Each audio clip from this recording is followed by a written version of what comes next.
Scandal in Raleigh. Should a high-ranking official within UConn's basketball program be fired for his behavior? Where's Dewey when we need him? Go ahead and call 844-326-3663. Make your ruling. Weigh in. What should happen to the UConn Director of Communications, Bobby Mullen, who threatened a Charlotte sports reporter with ruining his life if he didn't suppress some bad-looking video of Danny Hurley? Welcome into Wire to Wire with Diesel. No Cole Bryson today. Unscheduled change to the show about 25 minutes before the show began. Found out that Cole Bryson was not going to be here with us today. Thinking about Cole, obviously he's going to be out probably for the rest of the show today. Cole was in a car accident in Boiling Springs. And he's okay. I've been texting back and forth with Cole.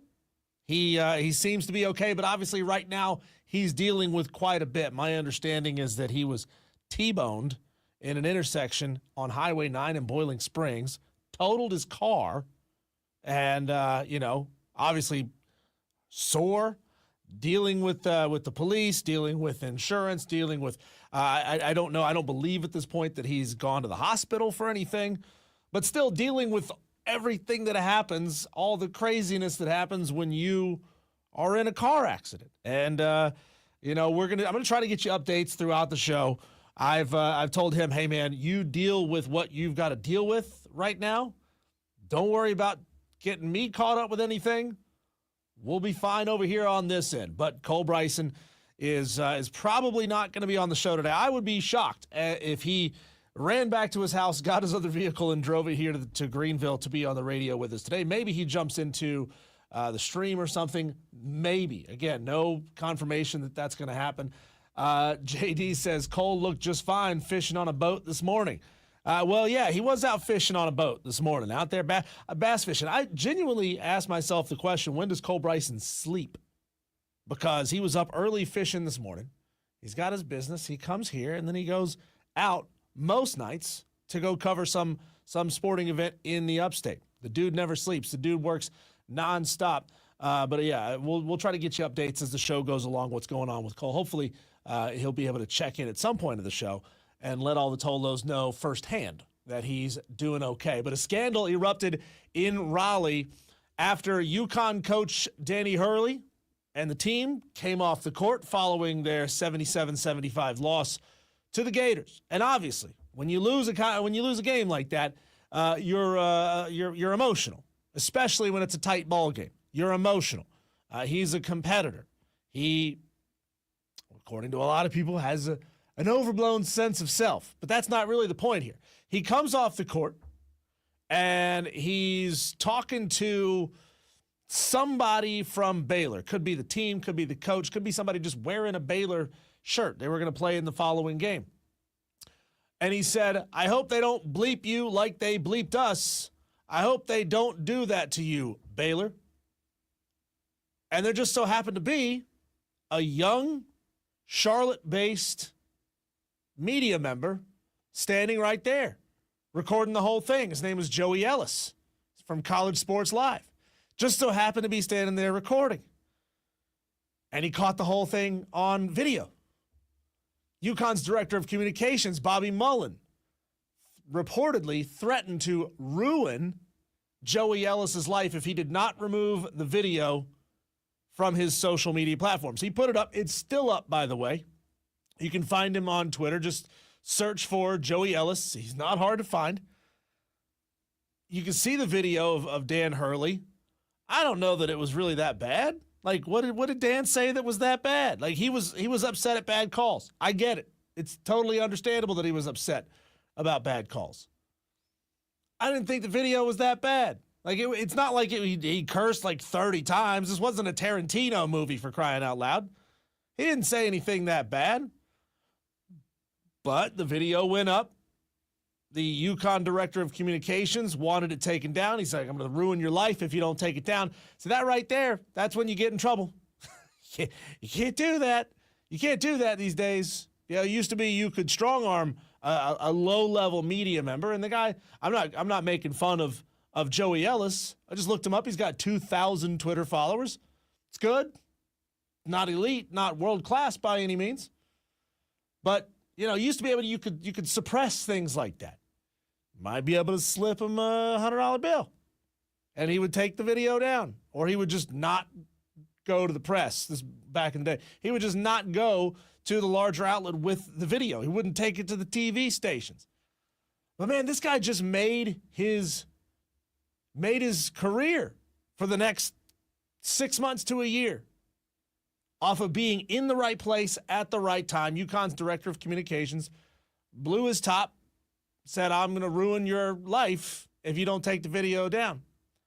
Upon reaching out to Bobby Mullins, the Charlotte Sports Live service reached out to Bobby Mullins, and he said, quote, the lasting image of Coach Hurley leaving the court should have been his walking off the court arm in arm with his seniors, overwhelmed with emotions.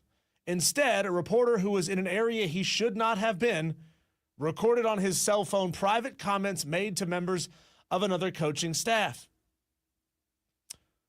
BS, dude. Total BS. Total BS. The guy was there. He clearly nobody removed him. Nobody stopped him from getting into some place that he was not supposed to be. I assume he was a credentialed media member. He was there covering the tournament. He was there covering the games. His credential got him into a place. And he just so happened to be in the right place at the right time and just so happened to have his phone out. I love the fact that everyone has a camera on their phone nowadays. I like to keep my phone in my pocket, probably too often. I wish I had my phone out more recording events like that. And then you could catch that kind of moment and put it out there for the world to see. I don't think it really changes a whole lot of people's opinions about Dan Hurley. Everybody kind of knew that he was an egotistical jerk. But like, okay. He's upset. He's gonna say things that he probably would think twice about. But he's upset. There's nothing wrong with what Dan Hurley said. It's the fact that Bobby Mullins tried to get it taken down. The fact that he's trying to explain it away. He's even trying to blame the reporter who just so happened to be there. Like, you're going to blame the reporter from the Atlantic who just so happened to be on the text chain with government secrets on it? It's not his fault he was put on the chat. It's not this reporter's fault that he was in this area, because clearly somebody with authority to let him into places or not let him into places let him in. And I don't see a problem with it whatsoever. So just a real classy move from Bobby Mullins to blame the reporter for being in the wrong place, not really blaming your coach for his lack of decorum. And again, I understand Dan Mullins' lack of decorum.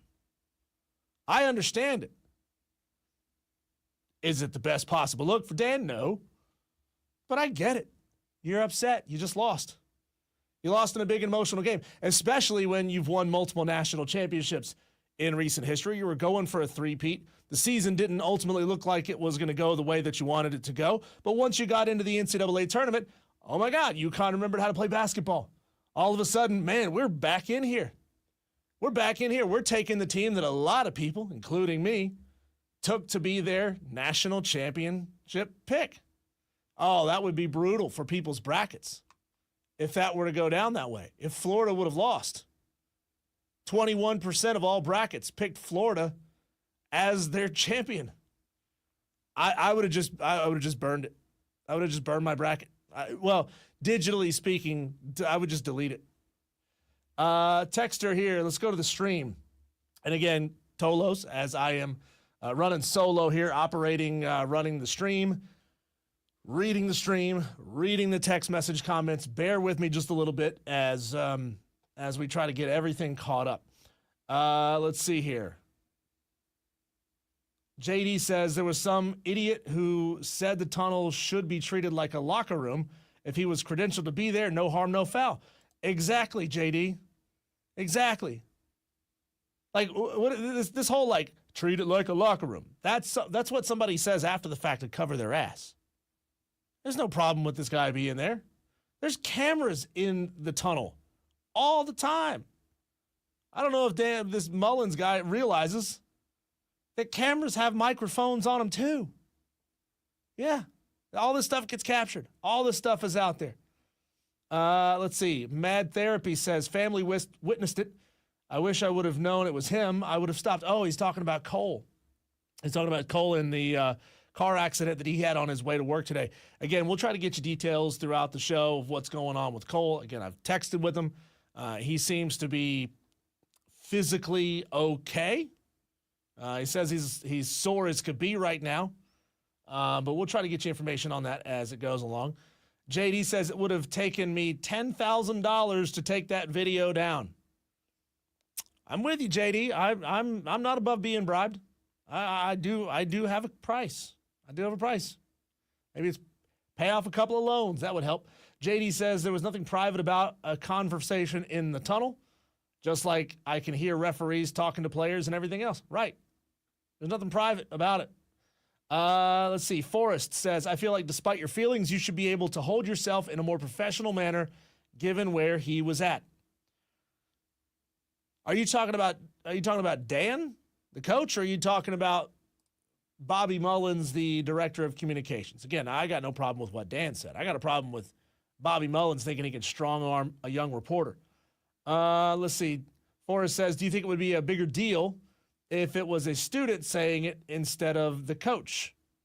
Probably not. No, it's the biggest deal because coach said it, right? He's the guy who's been around for a long time. He's the guy making millions of dollars. So, no, I don't think it would have been a bigger deal. I think it would have been even more understandable if it had been a player. Let's go to the text line. 844-FAN-PHONE, 844-326-3663. The brand new Hub City Spartanburgers text line. Dewey says Mullins needs to be fired. Let's see. Cheesehead Corey says, sounds like UConn is starting to develop a cultural issue. Interesting choice of words there, Cheesehead Corey. Is Dan Hurley rubbing off on other people?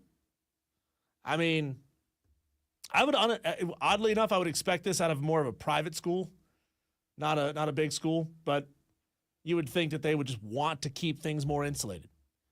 So just a fascinating situation going on in Raleigh. It seems to be over at this point because Mullins has since apologized to Joey Ellis. Again, Bobby Mullins, Director of Communications for UConn. Joey Ellis, the young reporter who just so happened to have his phone out recording at the right time. Oh, and bless him for doing it. The video remains up, by the way. At JEllis1016 on Twitter is where you can go and find the video. I love the candid moments, right? We all want these candid moments, but people understand that you gotta really control the narrative and control how other people see you. Like, think about Hard Knocks. Think about all the TV shows and the inside the locker room interviews. Cameras capture all kinds of stuff. That's why most of the time there is a PR representative standing right there over the coach's shoulder saying, nope, delete that. Nope, you can't use that. No, we can't have him quoted saying that. Like, there are PR people there for that reason, and that's ultimately what Bobby Mullins was trying to do. He was trying to do damage control, except he did it by threatening a reporter. If you think about this in, like, 50s gangster movie terms, like, that's rough, man. That's bad. So, welcome into Wire to Wire. It's Diesel. Cole Bryson not here today. He may be checking in a little bit later on in the show. But we found this out about 20 minutes before show time. So, going to have to pivot and figure some things out for the remainder of the show. You'll probably hear a segment or two that we did yesterday on the show. Still relevant. Some great interviews that we had on the show yesterday. We'll recall for those of you who weren't in the stream and weren't watching and listening yesterday what transpired yesterday at Fifth Third Park in Spartanburg, an absolutely beautiful facility that they have up there in Spartanburg. Can't wait to get more photos and more videos out there. They are doing their opening day on the 1st. Opening day for the ballpark, not for the Spartanburgs. Opening day for the ballpark. On the 1st, we'll have Spartanburg versus USC Upstate Baseball.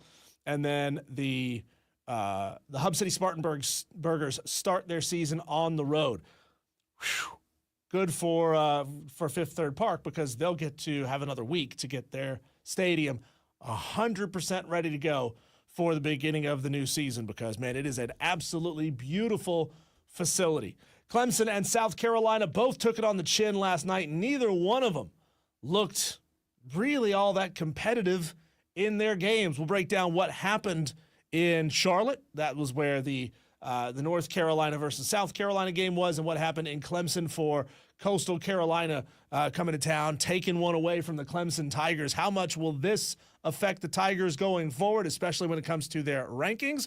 That conversation will be coming your way next here on Wire to Wire with Diesel and Cole Bryson on the Fan Upstate.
Yeah, not really the way you want to bring a homestand to a close. If you're the Clemson Tigers, Clemson failed last night to get by the Coastal Carolina Chanticleers. Always a tough out when you're playing Coastal Carolina. Run a heck of a baseball program out there in Conway. But come on, you're Clemson.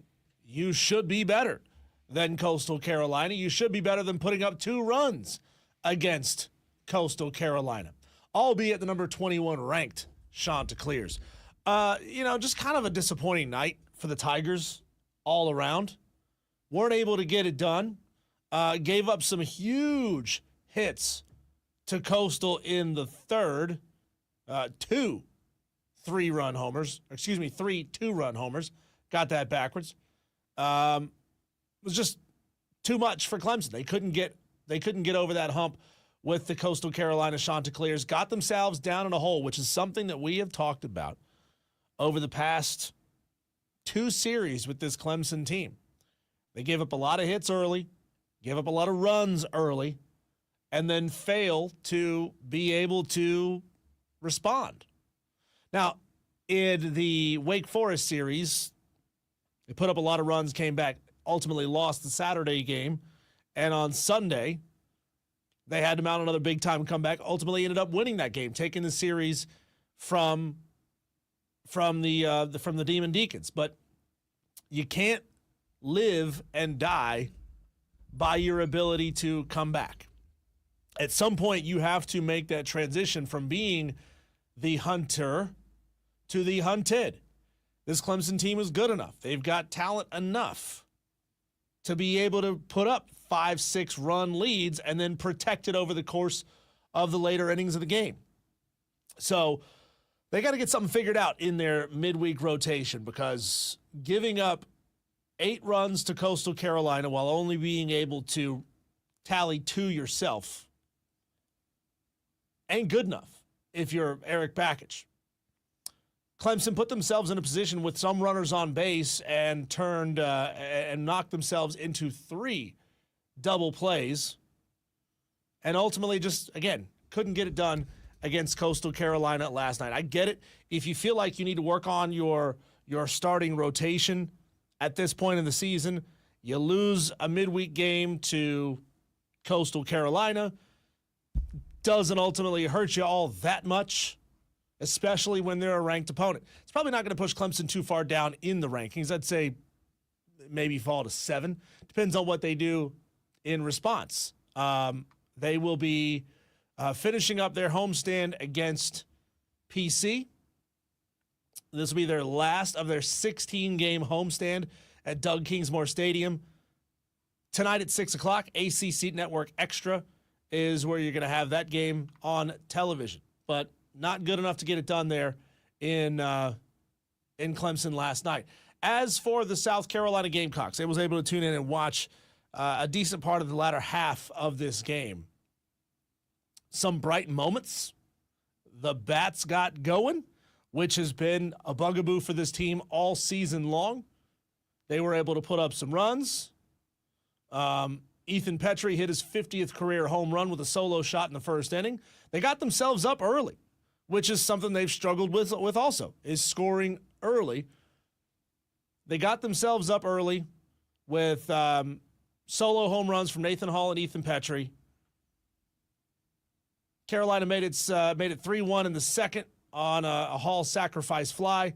North Carolina scored 3 runs in the third, 1 in the fourth, 3 in the sixth. South Carolina, this gets tough when you have to go Carolina.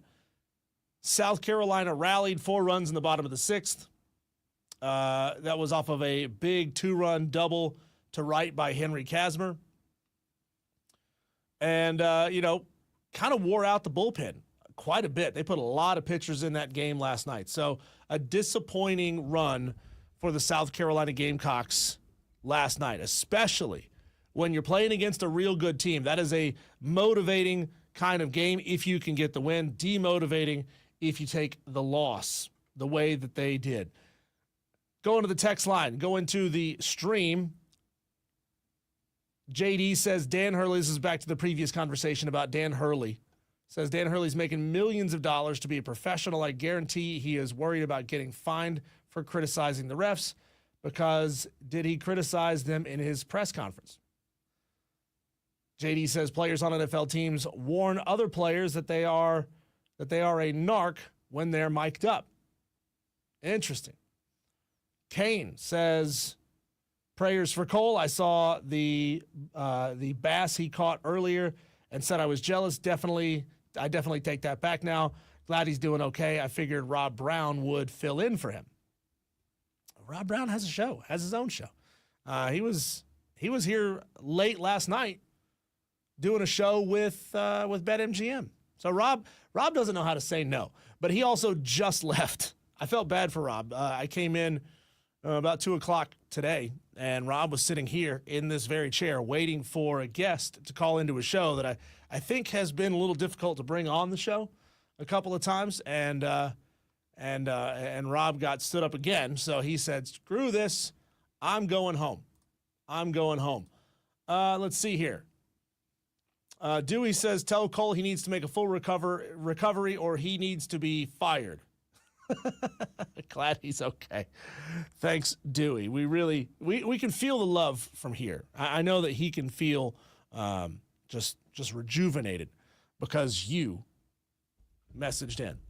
Wire to Wire with Diesel and Cole Bryson.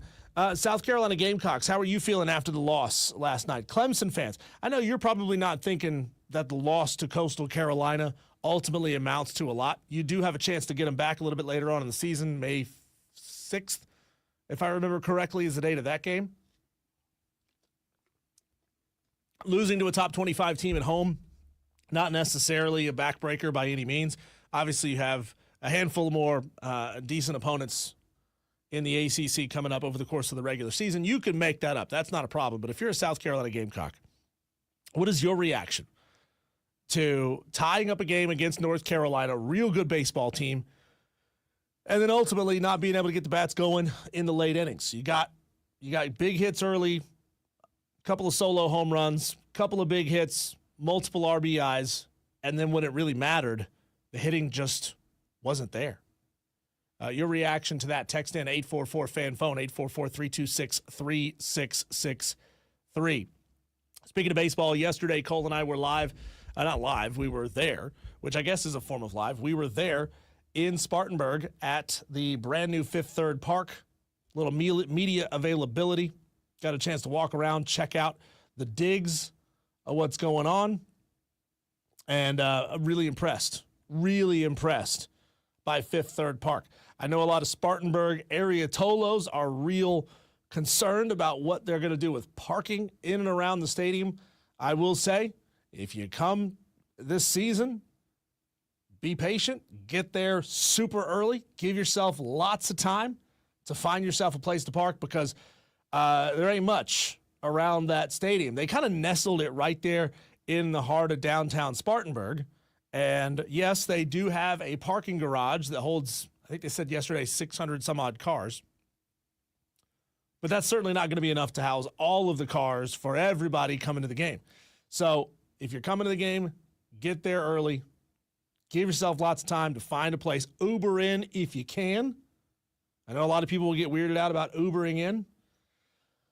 So just give yourself time. The event spaces that they have available to rent out are absolutely immaculate, or they are going to be immaculate.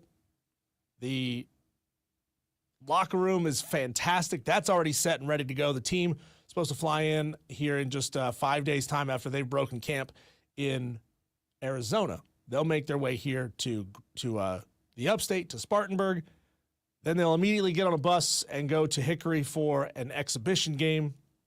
Again, lucky for the Spartanburgers and Hub City, the way that it worked out is that they get a little extra time to get everything squared away. But they will have it tip-top and ready to go on the 1st for Wofford USC Upstate. Took a couple of hacks in the batting cage. Cole making some decent contact. I'm a pull hitter. I always was a pull hitter growing up. Doesn't matter if the pitcher's throwing me outside. I'm still pulling it. I don't know why. Maybe it's because I haven't swung a bat in 20-some-odd years. But, we got some hacks out there. They took us out onto the field, explained just the tremendous amount of effort that's gone into setting that field in place. 6,000 tons brought in of sand to build a 10-inch thick surface upon which they laid the grass. The field looks fantastic, and I guarantee you, if you're headed out there for a Spartanburgers game, you're going to have a ball. I'm telling you, you got to get out there and check it out. It's Wire to Wire with Diesel and Cole Bryson, and when I come back on the other side of the break, Will Wade taking over as the head coach of the NC State Wolfpack. Exactly what kind of coach are they getting in Will Wade? How fast do I expect that Will Wade can turn the NC State Wolfpack back into a contender? Number one for the ACC, number two for deep runs into the NCAA tournament. That's coming your way next on the Fan Upstate.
Last week, Don Munson told Cole Bryson to cool his jets on the Will Wade hire.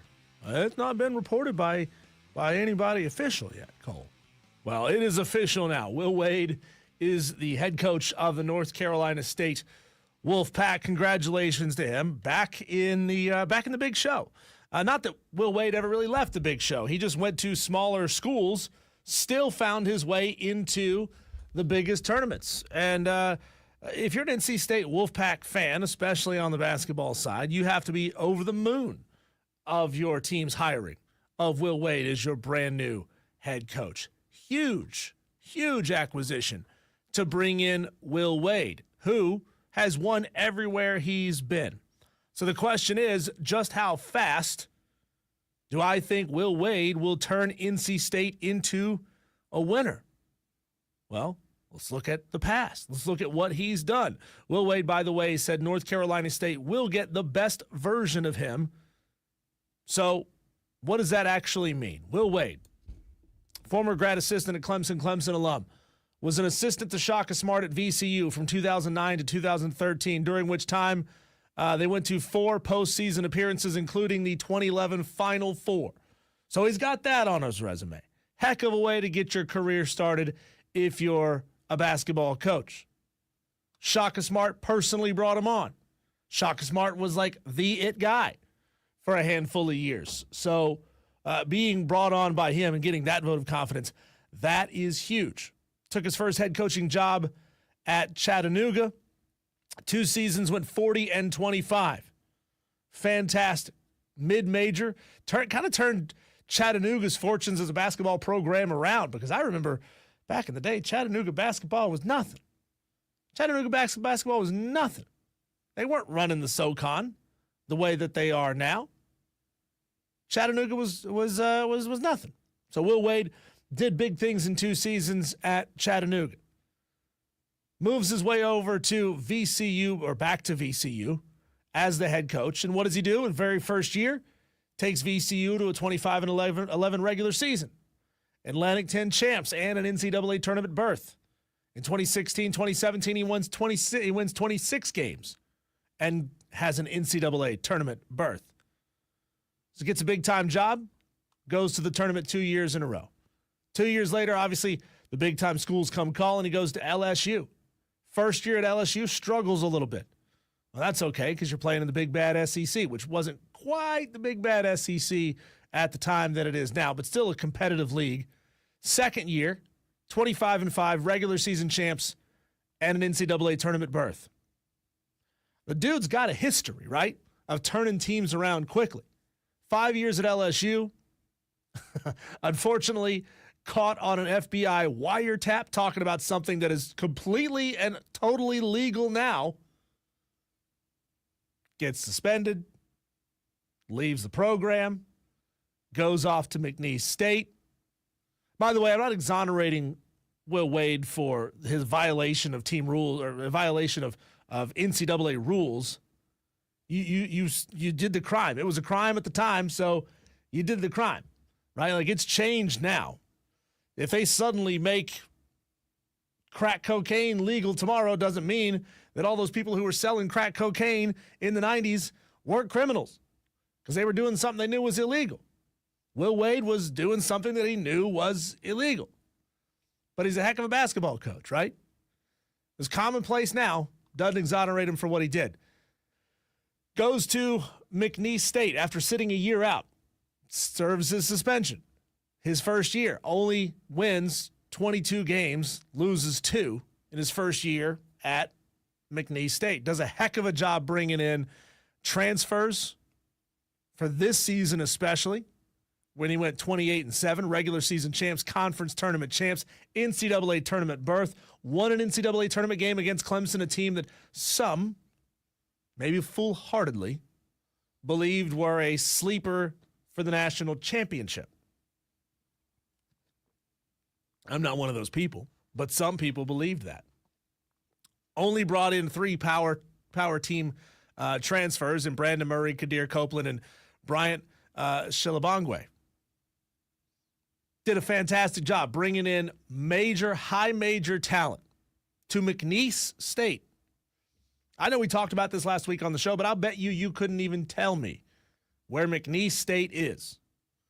I know it's in the state of Louisiana. I've already forgotten the city. But he gets guys from Syracuse, Ole Miss, and Arizona State to come to BF Nowhere, Louisiana. Takes him to the NCAA tournament.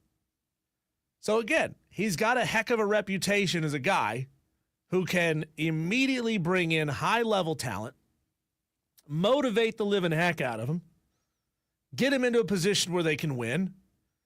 Only once in his career has it even taken till the second season, right? His first year at LSU, but LSU Tiger basketball was garbage before Will Wade got there. So that's the only time in his career it even took 2 seasons to get a team to the NCAA tournament, outside of the Chattanooga job. But we're not holding that against him.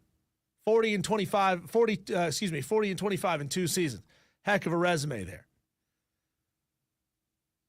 He's going to have a little bit of an uphill climb though at NC State. Now, good thing for him is he's coming into the ACC when it's as down as it possibly can be. The ACC is down bad. Duke is the only bright spot for the ACC right now. And he's going to have to do it with a cupboard that's pretty damn bare. Yeah, he's bringing in that, the guy, the boombox carrying dude, but that doesn't mean anything. They're losing 3 big-time players to the transfer portal, 6'10" forward Ben Middlebrooks, Dennis Parker Jr., and Bryce Hurd. All 3 going to the portal. 3 guys that, I'm sure at least just to fill positions, to put bodies in jerseys, would have helped Will Wade if he could have had those guys this year. But in the transfer portal era with a guy like Will Wade who was clearly willing to make offers that players can't refuse, I think he's gonna be gangbusters at NC State. You better watch out, Clemson. You may miss your chance to step in and be the 3rd elite team in the ACC. Brad Brownell up and down. We'll see if he can continue doing it. He's done a good job the last 2 seasons bringing in transfers and having great seasons at Clemson.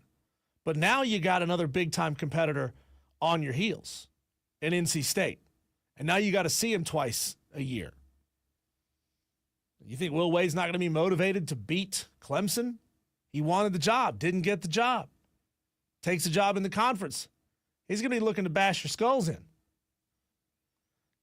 .699 win percentage. That's better than Brad Brownell. 3-5 in NCAA tournament games. Heck of a coach. 2014 SoCon Coach of the Year, 2-time Southland Coach of the Year. I think Will Wade's going to turn NC State into a conference championship contender. Honestly, I think in the first year. We don't know what Duke is going to be next year without Cooper Flagg. We don't know what they're going to be without Con Knipple. Granted, Duke and John Shire, they can throw a rock and hit 10 dudes who are 5 stars who want to come play at Duke. But now they got Will Wade in their backyard. You telling me he's not going to be able to siphon off a dude that wanted to go to Duke and bring him to Raleigh? Have him play in that big old arena? Go beat the Duke Blue Devils? Go to the NCAA tournament? Yeah, he's going to be able to do that. So I got a lot of faith in Will Wade and his ability to get this NC State basketball program turned around quickly. He's done it multiple places. It is who he is. It is what he does. I'm not worried about any reputational damage that he took while he was at LSU. Because guess what? He was willing to do anything to be successful. It was a violation at the time. It's not a violation now. That's the kind of dude I want leading my program. That's the kind of dude. Not the one who thinks about everything and how's it going to be perceived. Give me that guy that will do anything to win.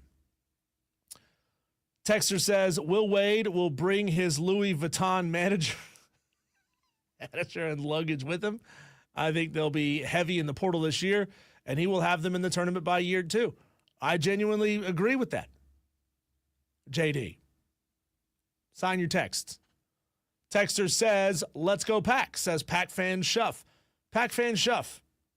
How many years? How many years until Will Wade wins the ACC tournament or an ACC regular season championship? Which one of those is going to come first? I think tournament's probably going to come first. Regular season championship, that's tough. When you got Duke breathing down your neck with a bunch of blue chips running around all over campus. I think Will Wade's going to have them winning an ACC conference championship game. Or not championship game, but winning the conference championship by year 3.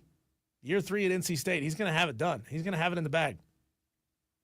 A lot of high praise for Will Wade in my mind. I think he's going to go over there and do great things. Not worried about it. Wire to Wire with Diesel and Cole Bryson.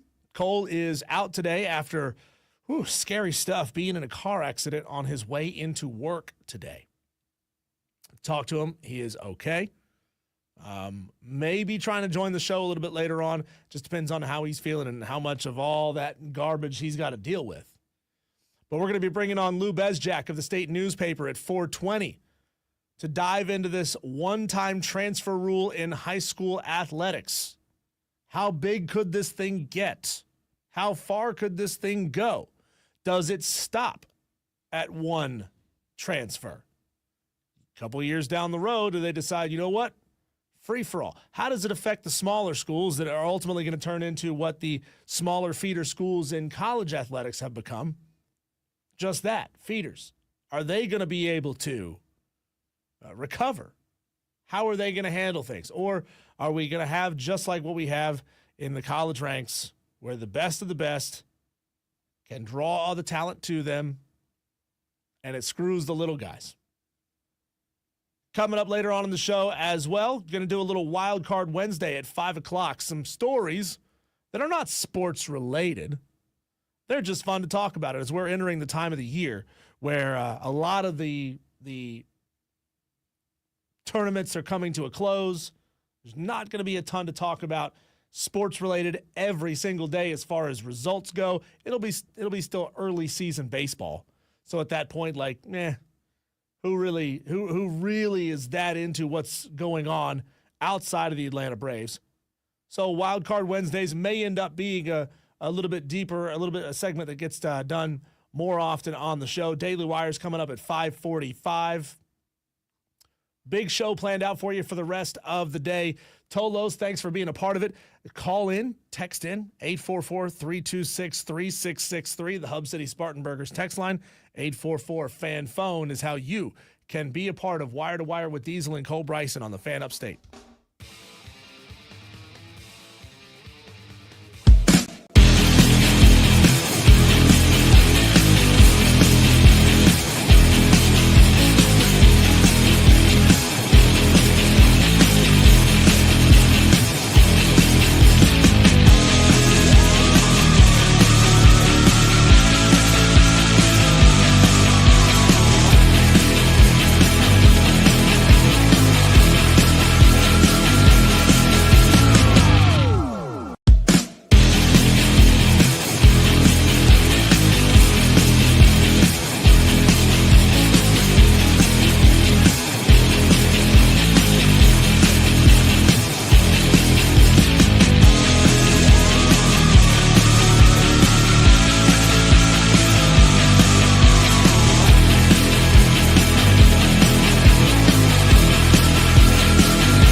The NCAA coaching carousel spinning out of control this time of year, man. If you're a mid-major that just had a decent season, you're quaking in your boots that a big boy program is going to come and offer quadruple.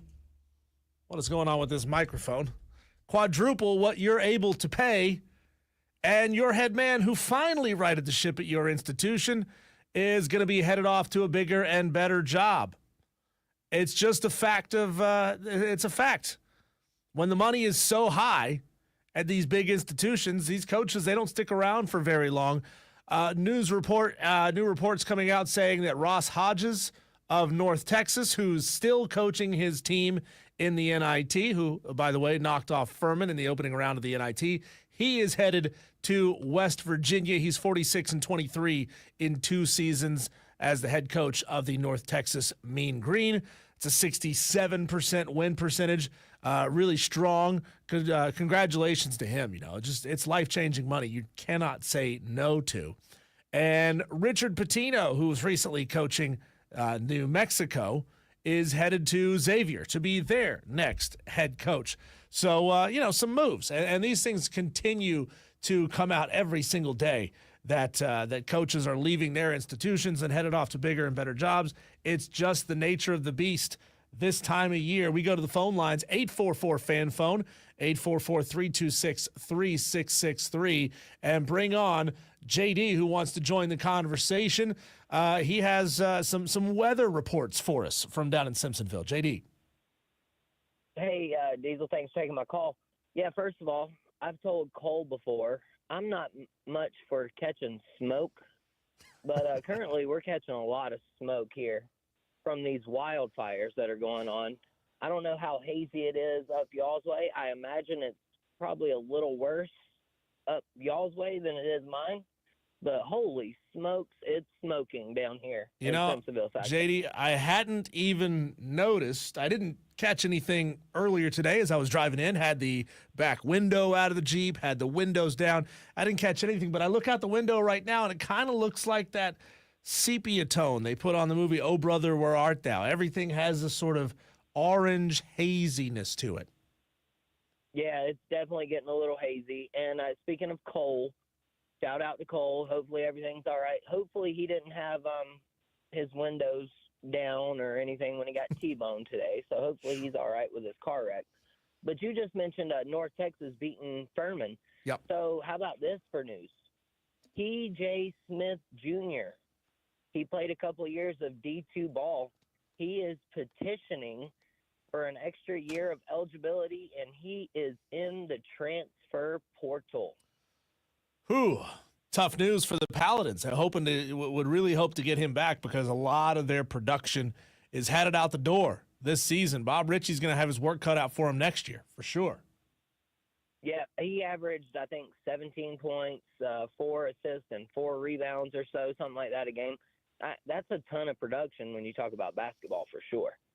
Yeah, absolutely. And having a little bit of senior leadership, guys that you could keep around for another year to help kind of get the young guys. It feels like next year would have been a rebuilding season for the Paladins. And then maybe once you get into the 2026-27 season, you're feeling like you're back up to full strength because Furman's always going to struggle with bringing in elite level recruits because of their academic standards and, of course, being a smaller school without the tremendous NIL funds that a lot of other schools have. It's going to be difficult for them to get recruits to want to come in and play at Furman out of the portal. Right. Well, yeah, if P.J. Smith does get this extra year of eligibility, he'll definitely probably get a nice little payday wherever he may go. But if I could, I did have one message for Kane, the Clemson fan, the Armada elitist. With a voice of an angel, by the way. Man, yeah, he's got a ton of them. Oh, and then Tolos don't know ball. You can't forget that part, of course. We don't know ball here on Wire to Wire, of course. That's one of his little mantras. But, yeah, Kane, if you think that Clemson's not going to be in the College World Series this year, brother, you don't know ball, Kane. Kane, they lost one game in a midweek to Coastal Carolina, who is ranked. I don't know if you know this or not, but Coastal's got a daggum good baseball team. So cool it on your whole Clemson. He literally he messaged back and said, Clemson, we're done. Throw in the towel. We won't win another game the rest of the year. That's a bit of an overreaction, Kane. Bogus. Clemson will be just fine. They will make it to the tournament. I've got Clemson in the College World Series, to be honest. I mean, it's not a stretch. This team is loaded. They got to figure out their Sunday pitching. They got to figure out their midweek pitching. But this is the time that you do it, right? You figure out your midweek pitching early, especially if you can do it against quality opponents like Coastal Carolina. You can figure out who you really are. And then the back half of the season, you should be able to settle down your midweek rotation. Right. Well, in newsflash, Clemson lost to USC Upstate last year in a midweek game. I mean, it's true. I mean, they're no Coastal Carolina. They're a good baseball program for sure, but they're no Coastal. And then speaking of baseball programs, yes, the Gamecocks, they lost to North Carolina yesterday. And at this point, here's what I said the other day, and I'll say it again. Can we please cool out, Gamecock fans? Talking about fire Paul Maneri already, okay? Listen, it's been 6 weeks. The dude barely got to put together a roster. He didn't really get a whole lot of high school recruiting done. He didn't really get to do much in the portal.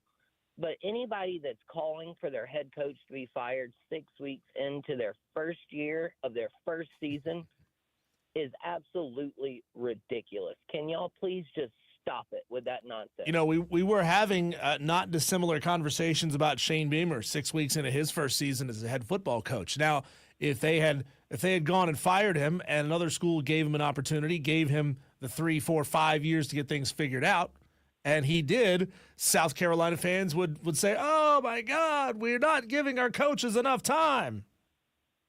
Right. Well, everybody acts like the Gamecocks are just world beaters and everything. Like, seriously, temper your expectations, people. Please. Like, we've always been a mediocre at best athletic program, regardless of what sport you're talking about. If you average everything together, we're average. And the fans pretend like we're just national contenders in everything, which is absolutely ridiculous. And then the one last thing I'll say, Diesel, and I'll let you run, the Atlanta Braves, their starting rotation. We talked about it yesterday. Y'all talked about it yesterday. And I've gotten some flack for it because I commented on Barrett Sally's post, which he does the Atlanta Braves stuff now. Mm-hmm. The starting rotation scares the daylights out of me. Sell has to stay healthy. Maybe we get the same production from Swellenbach, but we no longer have Morton. We no longer have Freed. And Spencer Strider, who everybody seems to think is going to be pitching like game 2, isn't coming back until June at least. So for anyone who thinks that the Braves are going to come out and just win 100 games this year or even 90 at that point, like, temper those expectations as well.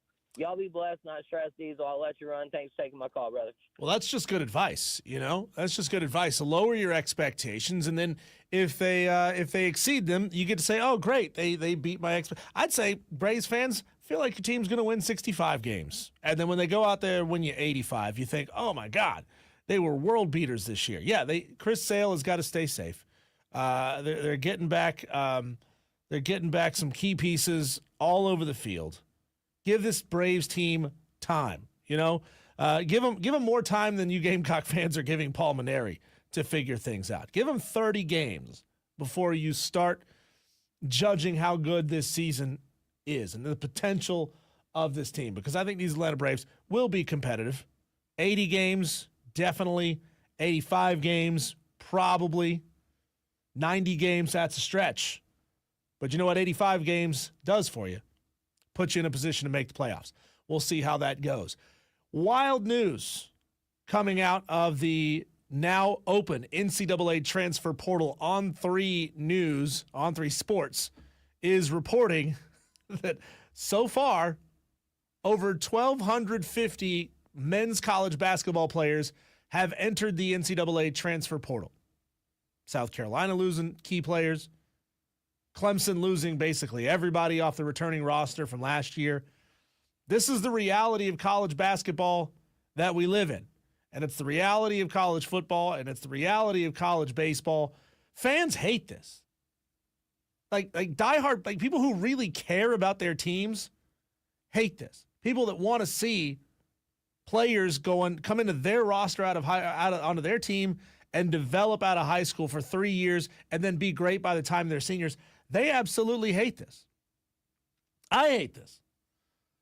My team's lost its entire roster 2 seasons in a row. If I'm a head coach, I'm saying, why am I even doing this anymore? Like, we've seen it in college football where head coaches setting the headset down and say, you know what? I'd rather go be a high-level coordinator where that's all I have to worry about. I go be an offensive coordinator. I go be a defensive coordinator. I don't have to worry about the headaches of dealing with NIL, transfer portal, roster management. I don't have to do any of that kind of stuff.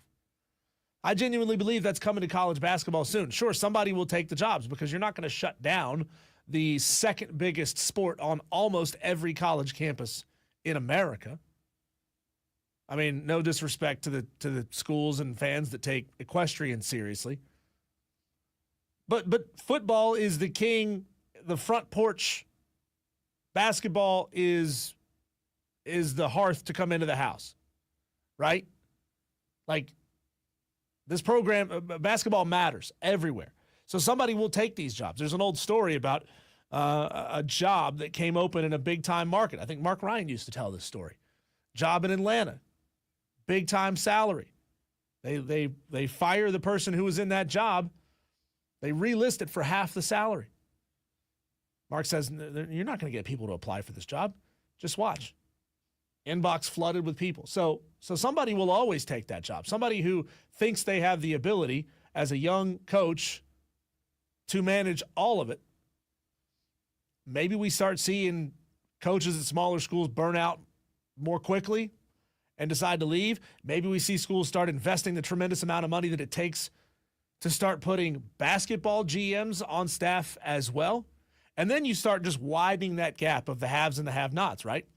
The schools that can afford to pay a head coach $3-4 million and pay a GM whatever a GM gets paid, which I'm sure is north of $1 million, $1.5 million, and a school that can pay all of the House versus NCAA settlement money to the full extent of what they're allowed to pay, and schools that can raise a whole lot of money in NIL and have them bring in talent. Like, it's a brutal profession to be in right now. I certainly wouldn't want to do it. I'd say I don't want that kind of headache. Pay me a third of what you were going to pay me to be a head coach, and I'll go be an analyst. I'll go be your assistant coach. I will help make one of these 20 or so, 25 blue bloods better. But I'm not going to run a program by myself. I don't want that kind of smoke. Let's see here. JD says, I forgot to mention all the basketball portal players, 14%. Is that the percentage? Wow, 14% of players have entered the transfer portal. The question at this point is, what's wrong with the other 86? What's wrong with those guys? They could bounce, go get more playing time, go get more money somewhere else. It's tough. I mean, App State had their best season ever as far as total number of wins in the regular season last year. Not this past year, but the year before. Almost everybody on that roster ran off somewhere else. One guy went to Wake Forest. He had an elite season.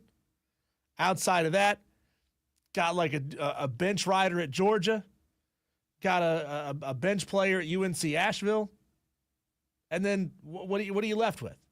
Like, why are you leaving? Why are you leaving? Because you don't feel like the school that you're at can develop you as a player, or you know that you can just enter the portal, put yourself on the open market, and go get some cash somewhere else. Like, how are you developing as a player? Just going to a different coach somewhere else. How do you know that the coach where you are isn't a better developer than where it is you intend to go? I don't know. It's just a sad state of basketball. It's a sad state of basketball. And, you know, as somebody who is a fan of a program that hadn't had a ton of success, finally started having some finally started really investing my time and energy and passion into the team, into the program, the entire team leaves and it kind of just leaves a sour taste in the mouth. Like, do I even want to get to know the players? Why should you? If you're a South Carolina fan, why should you get to know the players that Lamont Paris brings in next year? Because they're just going to up and leave the year after. It's a sad, sad state. When we come back on the other side of the break, something we teased yesterday on the show, going to do a deep dive on this brand new one-time transfer rule in high school athletics in the state of South Carolina that is coming down the pike.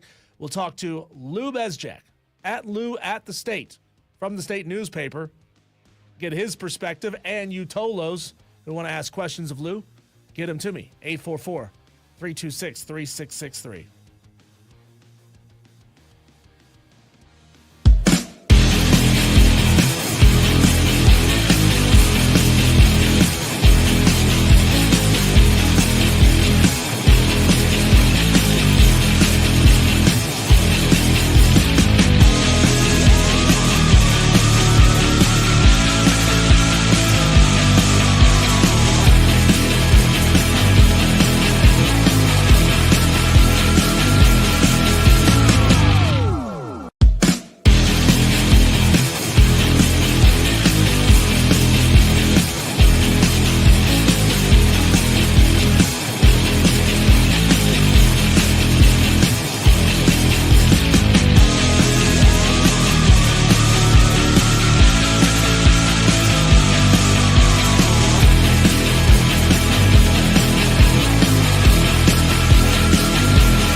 Colos, we try to make things as local as possible for you here on Wire to Wire with Diesel and Cole Bryson. And it doesn't get more local than right in some of your very own living rooms.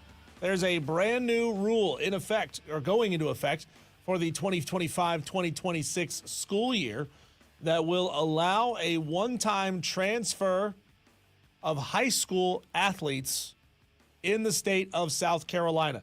To talk about it and to shed some more light on it, I bring in Lou Bezjack of the state newspaper. He is covering this story as it continues to unfold. Lou, can you let us in just a little bit on why this ruling came down in the first place, how this whole process started, and we'll just kind of go from there with the conversation. Well, I think it started, the talk started around September, October in the fall. Members of the executive committee, like a subcommittee, got together and just kind of started, and it was kind of spearheaded by Nicholas Pearson, who's the South Carolina High School League Executive Committee president, outgoing. He'll be replaced at the end of the year, but this is one of his kind of priorities and kind of the league's priorities to kind of get this rolling. The one-time transfer rule, they looked at other states. They did a lot of research on it, looking at other states. I think they looked at 12 or 13 other states that have used this rule in the past. And I think they thought it was time because you look at the different things, teams that are lost postseason eligibility because of that with the bona fide move. In the past, you have to have a bona fide move, prove that you've moved from whatever district to if it's out of district to make sure your address is there. And in this rule will kind of do away with that, at least for the first. I mean, you don't need a bona fide change of address anymore. If I want to go, if I'm at Dorman High School and I want to go to Greenville High School, as long as I can get my transportation and as long as there's enough room in the school and it's approved by the school, you can go and be a student and play athletics. It's for your first 6 semesters, so it has to happen between then. If you decide to that you wait till your senior year, you get. I mean, there was a thing in place that you would have to be ineligible for the postseason, but that was when they were tweaking it and voting on it last week in Charleston. That's one of the things that was taken out, and they're going to also grandfather in the athletes, the girls and boys that will be seniors next year. So they'll be treated as like freshmen through juniors, as far as they won't have to. They will be able to do that without a penalty.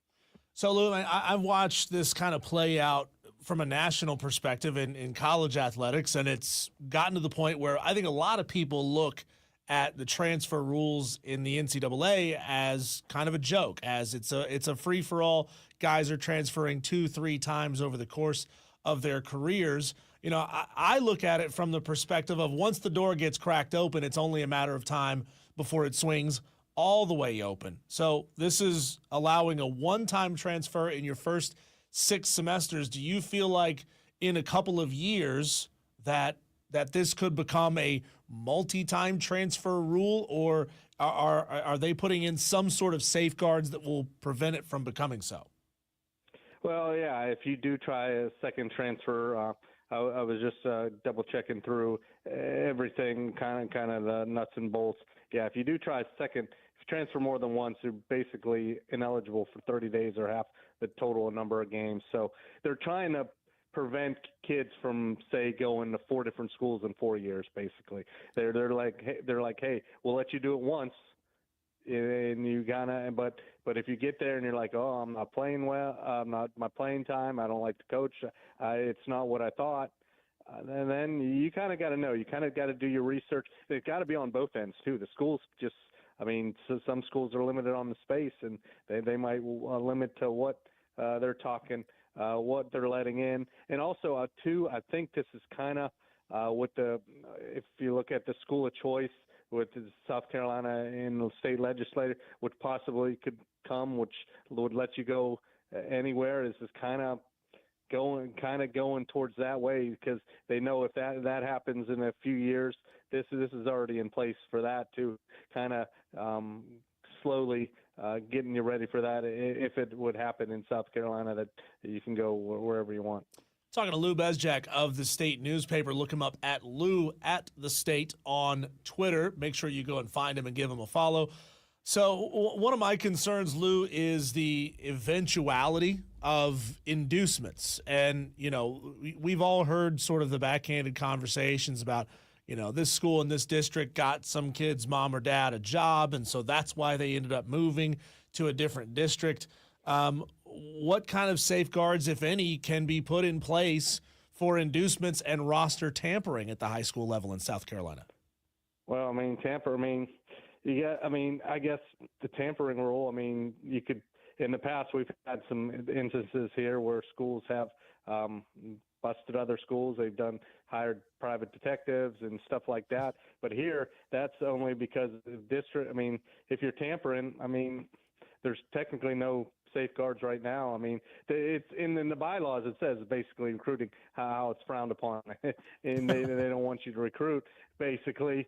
But I mean, now it's going to be a little more slippery slope. And you're right. I've seen it happen with kids, a star athlete, parents get a job and they live in another district, and that means if you're working at the school, you can go to school. I've seen it happen, and here, I mean, they basically just, I mean, they're trying to get you the bona fide mode and trying to make it a little bit easier so you don't have to go knock on door to door, make sure this kid's living there. I mean, we had that happen a couple of schools here. One that was eliminated from the playoffs because of it, because you had one kid living with his mom at one address and another school district living at another address. So they're trying to make things a little bit simpler, but obviously there's a lot of questions. Schools have a lot of questions still.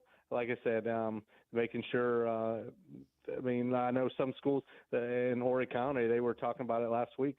They're at almost 95% capacity, so they don't know if they can accept, you know, kids might want to come there, but except I think Conway was the only school that was able to take the kids there. So there's still a little bit to be worked out, and there's time. I mean, obviously it will go into effect in the fall, and they want you to basically you got to be there before, like for football instance, before first day of football practice.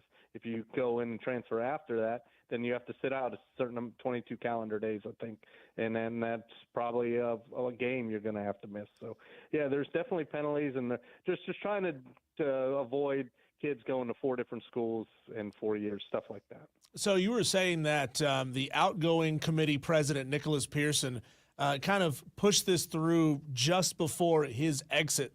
I wonder, do you believe that whoever the next committee president is going to be, that they would have also made this a priority, or was President Pearson just trying to kind of shoehorn in some last-minute changes before hitting the exit button? Well, I think he was trying to get it done because he heard from different school. I mean, this was kind of a priority. He's seen what's going on, and he's seen, well, why don't, all right, you're people complaining about moving and recruiting stuff like, well, we're going to give you a one-time thing, and we're going to see how it works. And it might blow up in the face, but he's heard from enough people inside between principals and athletic directors that this was kind of the way to go on this, and that's kind of why they felt the urgency to get it done. And like I said, with the school of choice possibly coming down the road, this would be a way to kind of ease into that. So I wonder, and again, we've seen this play out with college athletes, and they almost always transfer from a smaller program. Say a kid grows up in a smaller program, a district or smaller high school district, turns out to be a really good athlete, doesn't necessarily want to waste his talents in a small town, and ends up moving up to a bigger and better program where the opportunities are bigger and better. It's almost never the other way around, right? Where a kid says, you know what, I'm a stud at Dorman, I want to go be a stud down at a smaller school. In your mind, is it going to go the same way, that the smaller schools end up becoming feeders for bigger programs? Yeah, I wouldn't say feeder, but yeah, I think you're going to see some kids, as long as they can get transportation, maybe feel like, hey, I'm at a smaller school, I'm not getting as recruited, or not many eyes seeing me. Why not go to a school like Dorman or here, Dutch Fork, Lexington, stuff like that, to get more eyes and get recruited? Yeah, I do think it probably might hurt the smaller Class A, 2A schools. I think that's one of the concerns, talking to different athletic directors and school officials, that they think that it might hurt smaller schools because of that. But we'll see. I mean, I think there's just a lot of questions and a lot of things that could play out from now until it goes in effect in August. But I think you'll see kids starting to get them. I mean, the groundwork, especially the seniors that can do it. They want to get done soon over the summer and the spring, to get ready if they feel like they're going to be ready to transfer. Talking to Lou Bezjack of the State newspaper, and the new ruling that begins in 2025-26 school year that will allow athletes a one-time transfer. I wonder, Lou, and you can tell me that it has nothing to do. One has nothing to do with the other. But what, if anything, does this rule have to do with the attempted takeover by the South Carolina legislature to take control of governing the high school league? Does it feel like that this is a concession that the high school leagues were willing to make to be able to retain control and keep the right people happy? Yeah, I think that was true. I know, like, that rule that might be that the legislators looking at that was happened a few weeks ago. The transfer rule kind of started, like I said, months before that. But I think it does kind of help. I mean, because legislators are definitely pushing that school of choice, and this definitely shows that the high school league's willing to adapt, and be willing to change. I mean, because it's a big deal. I think it's definitely one of the bigger things that has happened since I've been covering 20 plus years. Transfer rule. We saw the thing with the multiplier and everything last year, but I think this is a little bigger, because you're talking about a lot of kids moving and going and kind of changing teams and maybe changing programs' fortunes too. I mean, maybe teams, a bunch of kids decide, hey, we want to go play and be here, and it could change the fortune of a school. So I think it's a big deal, and I think it does kind of calm down the legislators, show that the high school league and the schools are willing to just be able to adapt and change. And Lou, this rule will also apply to middle school as well. Do you anticipate that there will be a large number of players? We just talked about in the last segment on three Sports, reporting that over 1,200 kids are in the NCAA transfer portal for basketball alone right now. Do you have a feeling that this will ultimately be a big time thing where hundreds potentially of players are transferring year in and year out, or will it stay relatively small? I think it's going to be a mix. I mean, I don't think it'll be. I think the numbers I found out, I think it was like 3,500 to 4,000 kids have transferred across the state in the last 2 or 3 years. So, I mean, that's a lot of kids. Sorry. So yeah, I don't know, and I think you'll see a lot more with football and basketball. I don't know about the other sports if it will be quite as much, but yeah, you could have the potential for a large thing, and it's going to take a lot of work on all parties trying to get this thing right. Lou, I hear you over there coughing, hacking a little bit. I'm looking out of the studio window, and I'm seeing a sort of a tan orange haze. We're starting to get some of that wildfire smoke moving into our area, and I can actually smell it coming through the vents here at the radio station studios. Appreciate your time on this. I know that there are a lot of moving pieces on this.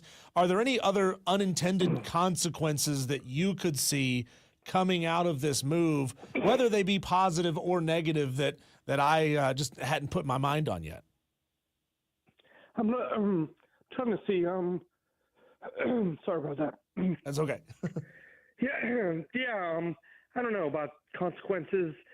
Like I said, I think you're going to see kids, you're going to get the freedom, but sometimes you ask for the freedom and it doesn't turn the way you think it's going to happen. And then what I'm concerned, I mean, kids go to one school and it doesn't work out, and then you try to go back to the other school. How that would work?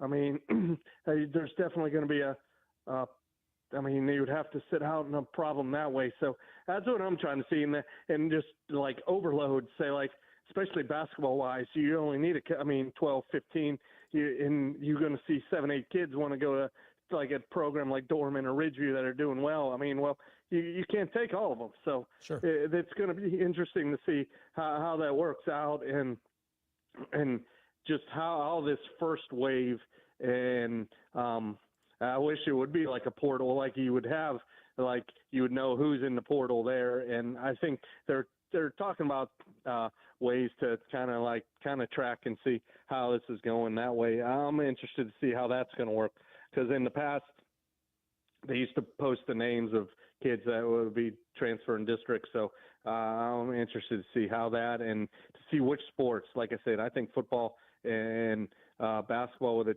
be the two biggest, but you never know. You got volleyball, you got soccer too. It's going to be really interesting to see how this plays out, and what will the teams look like come next fall and next winter and spring. Lou, you're the best. I appreciate your time. Lou at the State is where you can find him on Twitter. He's following this story. He's got great written pieces up on the State newspaper's website as well. We're just going to have to sit back and wait and see how this thing plays out and what kind of safeguards may be on this thing and we have to put on this thing in the coming seasons. Lou, thank you so much for your time today, sir. Appreciate it, Diesel. No problem. Yep. And that is Lou Bezjack of the State newspaper. This thing is it's wild. It's a transfer portal light for high school athletes in the state of South Carolina. And it feels, obviously, with the player empowerment movement that has caught so much attention over the past 4 or 5 years, players getting to pick and choose. I don't like where I'm at. I don't like the coaches.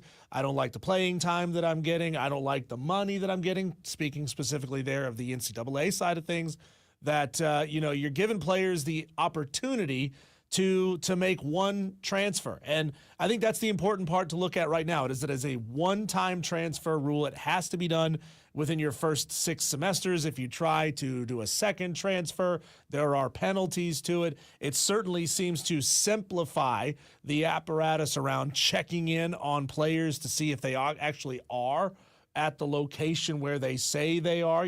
He was talking about going and knocking on doors and finding out if little Johnny or little Sally actually are living at this address.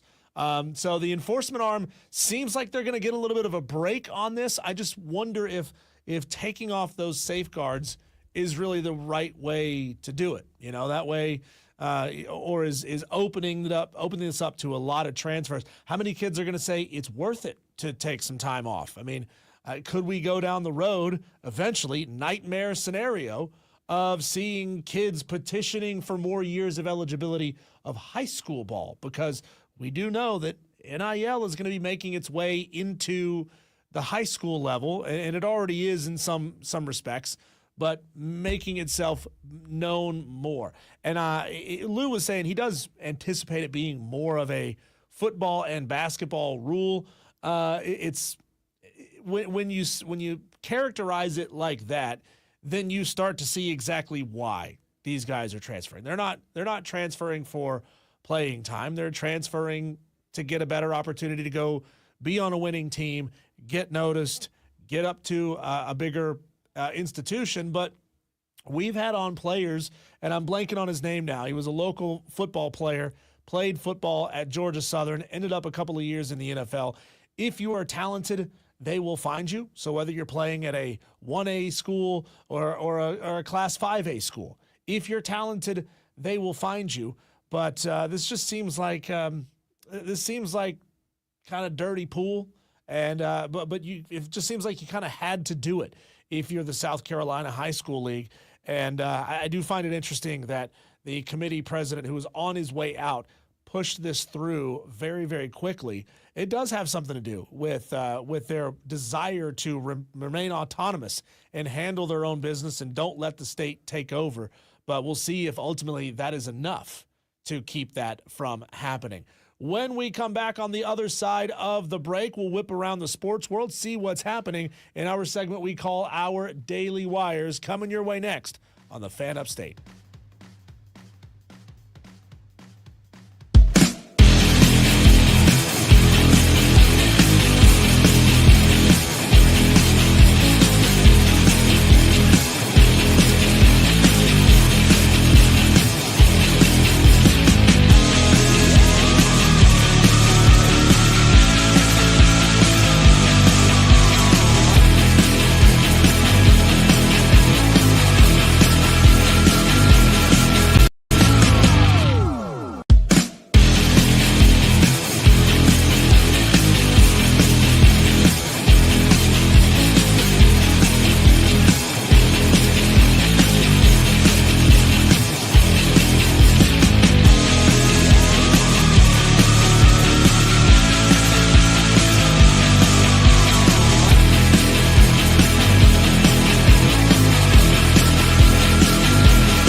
lot happening out there in the sports world. Let's get you caught up on everything in our Daily Wires. This is the buzz happening around the sports world.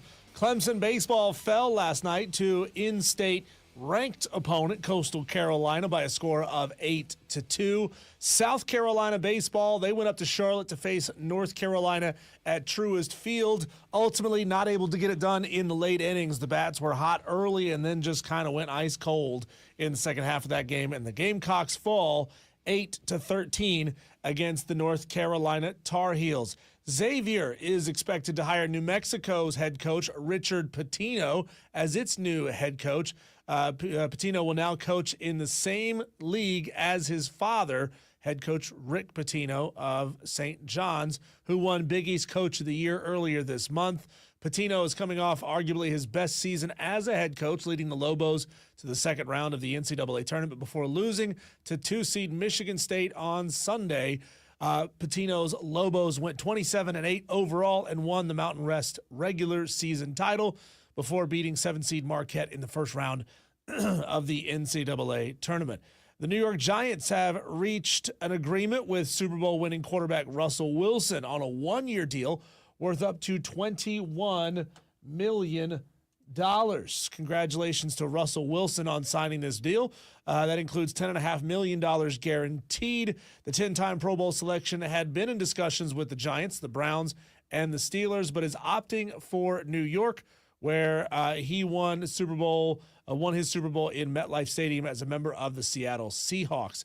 Wilson is now returning as the Giants' projected starting quarterback, and he indicated Tuesday night that he is excited to be back. Now, what are the Pittsburgh Steelers going to do about their quarterback situation? Well, it's still up in the air what the Steelers will do, but Cameron Hayward, who last week said he's not going to go out there and campaign to bring Aaron Rodgers to Pittsburgh, is singing a different tune. He has recently stated that he would welcome Aaron Rodgers to the team, but ultimately it is Aaron's decision. That to me says somebody in the Steelers organization said, hey man, we're not going to get Aaron Rodgers if you're out there antagonizing him. We need you to play nice. And his version of playing nice is saying, well, it's Aaron's decision. So that's really interesting how that has played out. Sad news, if you are a fan of Gary Danielson in the broadcast booth, the longtime CBS sports reporter or broadcaster has announced that he is retiring after 36 years with the network. He will be replaced by Charles Davis, who will join the team for this upcoming season. Meanwhile, J.J. Watt will be joining the network as a game analyst, working alongside Ian Eagle. Four-time Pro Bowler wide receiver Stefon Diggs and the New England Patriots reached an agreement yesterday on a 3-year, $69 million deal that includes $26 million guaranteed. The LA Dodgers have announced that they have accepted an invitation to the White House to celebrate their World Series title. The team will make the trip on April 7th, a Monday, just before the first of a 3-game series against the Washington Nationals. And the two leaders in the NCAA March Madness Bracket Challenge are from the Rob Brown Show. However, there are only only 3 Rob Brown Show elitists in the top 10. So Tolos, we believe in you. Tolos, I think you can make some moves and get back on top of this thing. Not me. I am sitting in 99th place. There's no hope for me. But for you, those of you Tolos who are sitting on the top end of this thing, I believe in you. When we come back on the other side of the break, as we get into the 5 o'clock hour, I'm going to do something called here the Wednesday wild card segment. Going to go off script, off sports, and talk about a couple of things that are just wild going on in the news as we are getting to that time of the year where the news schedule starts to slow down just a little bit. We'll chat about 3 different stories. That's coming up next on the Fan Upstate.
Tolos, we praised you all day yesterday for just how interactive you have been here in this very first year of Wire to Wire with Diesel and Cole Bryson. So let's hear it. Let's see it. 844-326-3663. 844-FAN phone. You can call in. I'd love to hear your voices here on a kind of a hazy Wednesday as the smoke is making its way in here. Trying to keep track of what's going on. Apparently, if you are on 385, and, you know, there's that one section of 385 right over next to the downtown airport where you can really see the mountains really well. You can just see smoke and haze coming off of that. That's wild. If anybody has photos, please take them and share them at Diesel on Radio on Twitter so that I can see them as well. But you know, it's wild stuff happening out there in Greenville. But I need you to call in. I need you to text in on the new Hub City Spartanburgers text line, 844-326-3663. Interact here today, and would love to make you a part of the show, Tolos. Texter says, Russ and Eli are only two quarterbacks who won a playoff game in MetLife. Really fascinating. Let's see here. Texter says, man, someone didn't listen to Smokey the Bear at all. You know, Texter, I'm supposed to go camping in a week and a half. So not this coming Friday, but the next Friday. And with this damn burn ban, I'm not going to be able to light up a campfire. And that bums me out. Is it really camping if you cannot light up a campfire? Let's go to the phone lines and bring on a Tolo who, because I'm operating solo, cannot even screen the call. Let's just bring the caller on. Who is this, and what do you want to talk about? This is Dewey. Dewey. Oh. It's about time. First of all, your camping trip is canceled. No. Secondly, I'm going anyway. Whoever hit Cole, they're gonna pay dearly. You mess with Cole, you mess with all of us. Are you a lawyer, Dewey? Are you going to step in and defend Cole in this matter? Well, I'll defend him, but I don't know if he wants me to be his lawyer. I'll That's probably fair. have him sent to jail. But whoever hit him, he don't miss Cole. Dewey, can you step out of your parents' basement because we're hearing a lot of static on your phone call? It's bad cell signal because he's fired. Oh, okay, that's I what don't it know is. what's going on. I thought you just didn't pay the bill. Gotcha. Okay, Dewey. Well, hey, Dewey, I appreciate the phone call, but legitimately bad service is bad radio, so I'm gonna go ahead and drop the call. But I appreciate you being a part of the show. 844-326-3663. Texter says, if Dewey is Cole's lawyer, Cole would end up in jail when he's the one that got hit. Oh man, I give Dewey a little bit more credit. I think Dewey could be a Jackie Childs kind of lawyer. I think he could get it done. I think he could win some more money for Cole. Not a lot of money, but some. Cornship says the smoke cloud made it up to Pelham near 14 by the office. Fascinating, Cornship. Do you have any photos of this? And is there a way that you can get them to me? How about you? I don't know if you follow me on Twitter. If you don't, you should, at Diesel on Radio and at the Cole Bryson. Send me the photos that way. That's a great way to do it. Just tweet them, tag us in them, or you can email them to me, diesel@thefanupstate.com. Dewey says, Judge, I'm here to defend Cole. That might just be the scariest 6 words in the English language. Judge, I'm here to defend Cole. We'll see how that goes for him. But, those of you Tolos asking the question, where is Cole Bryson today? He was sadly involved in a car accident on his way to work here today. He was up on Highway 9 in Boiling Springs, and he was T-boned in the driver's side door. I've seen photos of the car. It's scary. Like, it's bad, but Cole is okay. I've gotten the thumbs up emoji from him. Here is the photo. Those of you who are watching on the stream, here is the photo of Cole's car. Man, he got crunched. That's bad. Let's see. Texter Drew says, this haze made our company's softball practice real fun. I am wheezing from not playing since last. Oh, am I wheezing from not playing since last year or because of the haze? Both, probably, Drew. That's probably the real answer. Let's go to the phone line right now. Tolo, who is this, and what do you want to talk about? This is Trey from Kentucky. I want to talk about the fire at Table Rock. Hey, Trey. How are you, sir? I'm great. How are you? Well, not too good. Do you live up near Table Rock? No, I don't. I live in Chesney, but I just did work, and I had to come through the Table Rock area, up through Marietta, and, man, the smoke was terrible. Cinders dropping out of the sky, ashes dropping out of the sky. I thought they had this thing partially controlled, and I think they still do, but it's evidently pretty bad, brother. You know, Trey, it really does give you a sense of scale when you see videos of helicopters who have those huge bags. You know, they drop them down into the lake and they fill up the bag full of water and they fly it up and drop it down. It's a huge bag until you see long distance video of this happening, and it looks like they just poured out a glass of water on the fire. Or dropped a water balloon. Yeah, exactly. It's scary for those people who are living up there, and of course all of us are feeling for. Well, I know that I've seen on the news. I believe now they're moving towards mandatory evacuations for the area. No, there was a EAM that came over the radio before your last break. Okay. And that was a mandatory evacuation. Oh, okay. Okay. You said it was or was not? It was, and it occurred. Wow. I know you don't hear those, but that No, occurred, I don't. Interrupted your broadcast. There is a mandatory evacuation.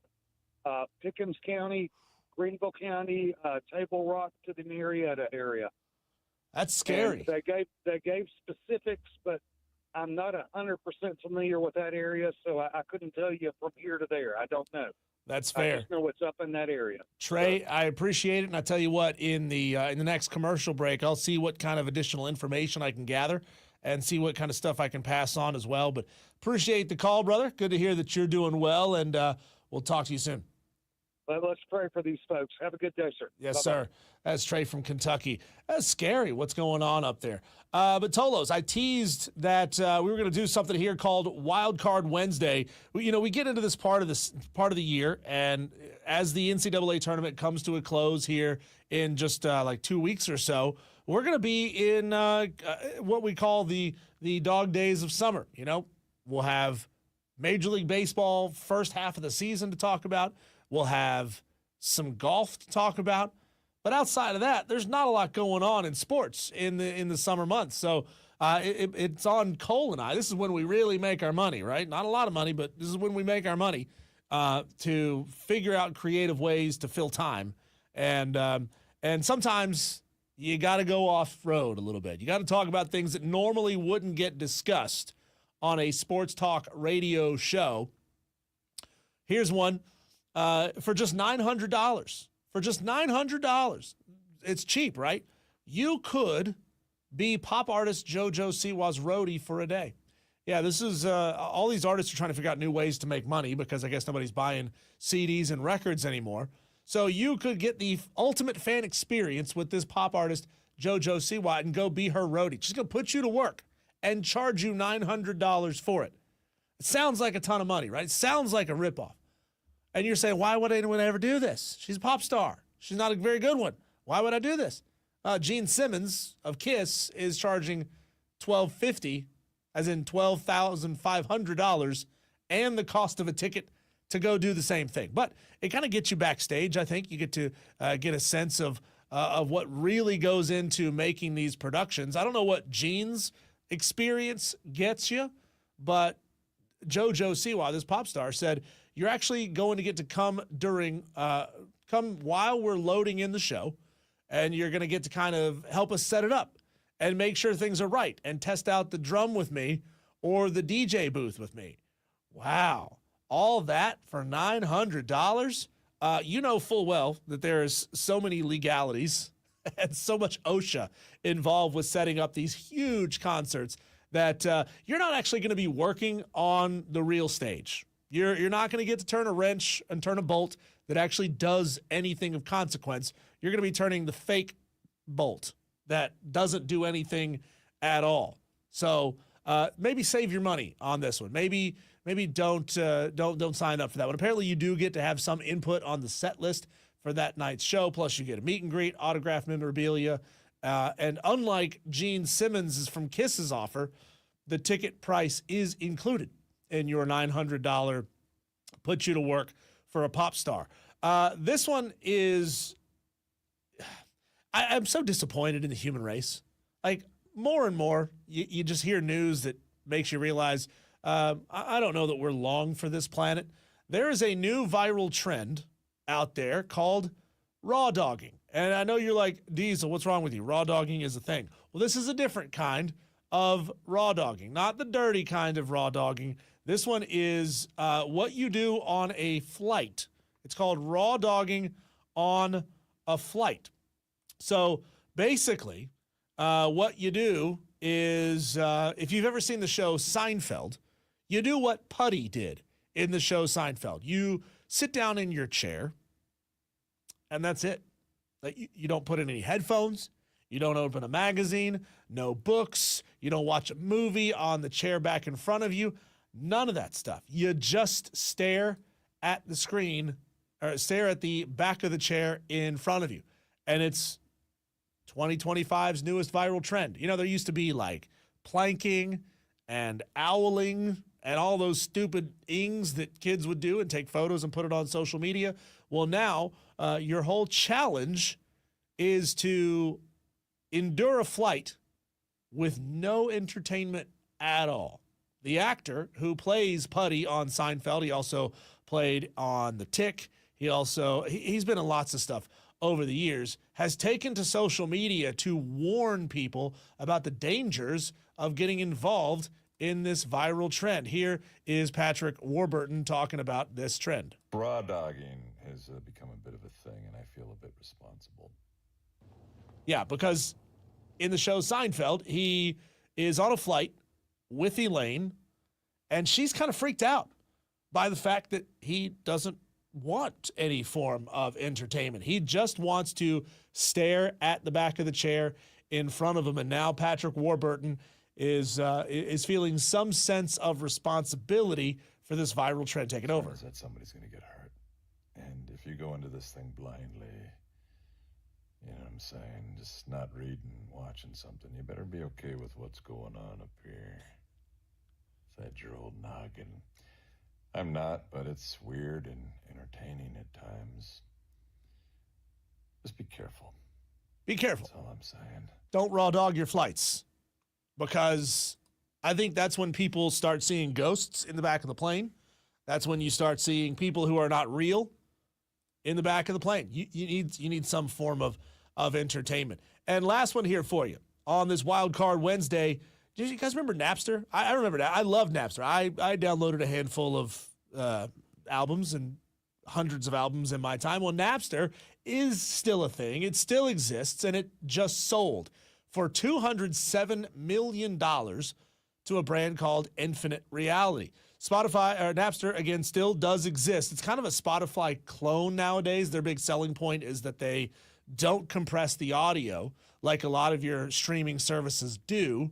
So it sounds better, but it's still pretty small in the grand scheme of things.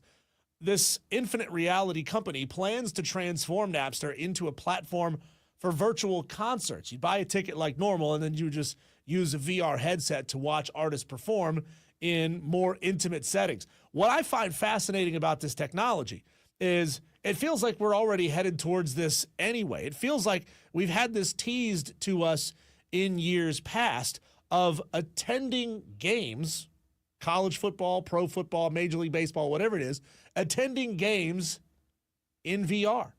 Wouldn't that be fantastic? If they can continue to improve the quality of this technology, you could pay for a ticket, because of course they're not going to let you log into this thing for free, and you could sit 25 rows up on the 50-yard line for the Super Bowl. Or you could move around the stadium however you want to. You could be and immerse yourself into a game experience that you're not actually at. The problem is, who the hell is spending money on this? If it's cheap, okay. $5. Let's say I've already got the VR headset, right? I'm not going to go buy one because I won't even buy a PS5 to play Madden. But if I already had one and I could get into the Super Bowl, quote unquote, for $10 or $5, and it was like a legitimately good immersive VR experience, I would check it out. I just don't know that there's a whole lot of people that are going to do that, number one, because the TV experience is already fantastic. Why wouldn't you just turn it on and watch it on TV? But, like, are you buying fake popcorn? Are you buying fake peanuts? Do you have to get up and go to the bathroom and walk your way up the aisle onto the concourse, go stand in line for the bathroom?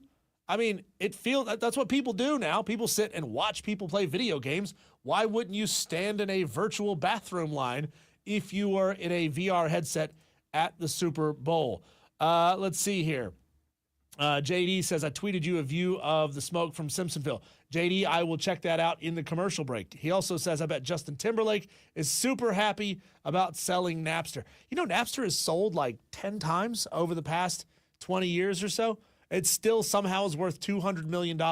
Make that make sense. I don't understand it. When we come back, I told you that I was going to bring you this conversation again. This is a chat Cole and I had yesterday with Jason Priester of the Clemson Insider talking Clemson baseball. Now, since this conversation, they obviously went on to lose last night to Coastal Carolina in a game that was largely non-competitive for the Tigers. I don't think it changes a whole lot in the grand scheme of things because, they lost to a ranked baseball team.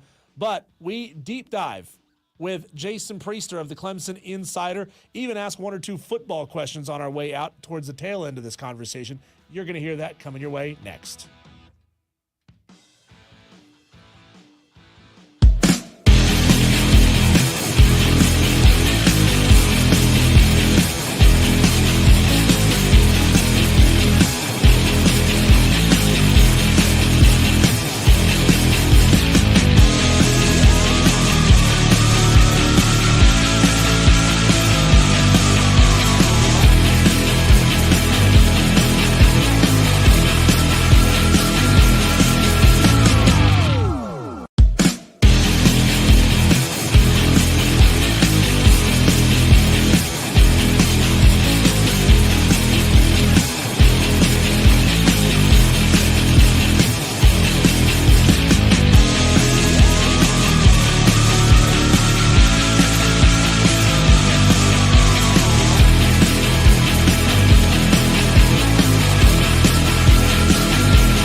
settlement this summer.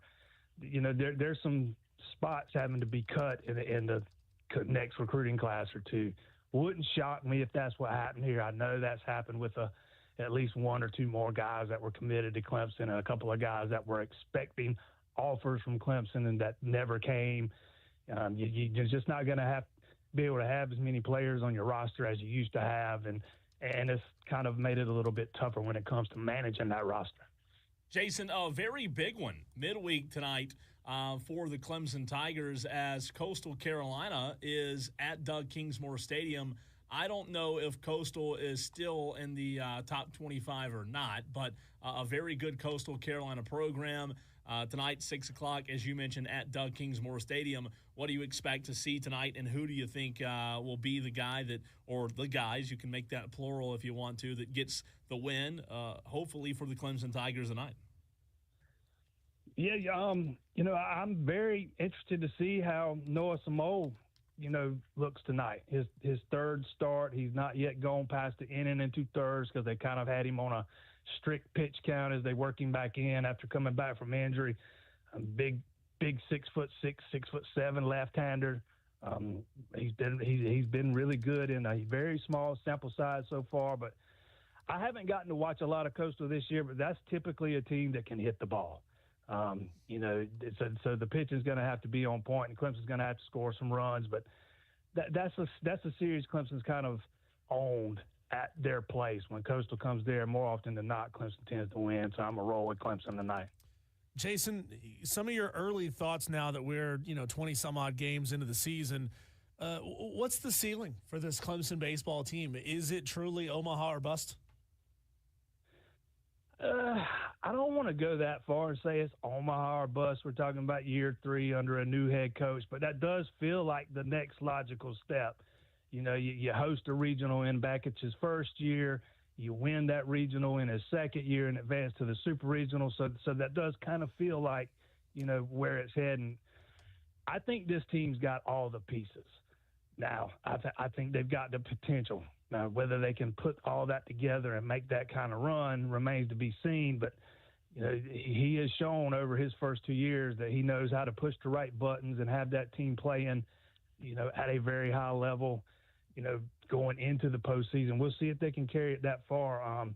First things first, you got to get that Sunday spot figured out, and hopefully they can get a couple of these arms that's kind of been banged up and working their way back into that rotation, because it will really help solidify some things. You know, I really like the pitching staff coming into the season. We've just not seen all of them yet. Well, I mentioned Talon Bell a minute ago. Michael Gillen's another one. He was expected to be a big part of that thing. Transfer from Seton Hall, a career ERA under 3. He was a big part of that Pirates bullpen for a couple of years. And you get him back, and it's just going to make you that much better. But this team can hit the ball, probably not hitting as many home runs as I thought they would. Didn't think they'd hit as many as last year, but I thought they'd be hitting a few more than this year. But they've shown they can beat you in a lot of ways, and if they really start getting the bats going, I think this team can be really good. You can find Jason Priester's Clemson Spring Practice Day 10 observations on theclemsoninsider.com. Jason, just an abbreviated version of that. What have been your biggest takeaways from Clemson Spring Practice, which is wrapping up here soon, a week from Saturday?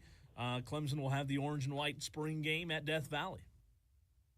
Yeah, I'm going to have to give credit to my partner, Will Vandervoort, on that. Those are his observations, not mine. I wasn't able to make it up there. Don't give credit to Will. Don't give any credit to Will. But I'll tell you, my biggest takeaway is, you know, kind of going back to the basics on the defensive side of the ball, bringing in Tom Allen and seeing some of the transformations with that defense, you know, under his leadership. You can just kind of feel it in the air. You can sense it. There's a much more of a focus on you know, the fundamentals. He routinely says he wants them to be the best tackling team in the country, something they really struggled with last year. So I'm expecting a marked improvement on the defensive side of the ball. I think they've got the right coaches in place there to kind of help that talent reach their potential, something they didn't do a year ago, and to me, that's been one of the biggest things coming out of spring practice is the back to basics on the defensive side of the ball.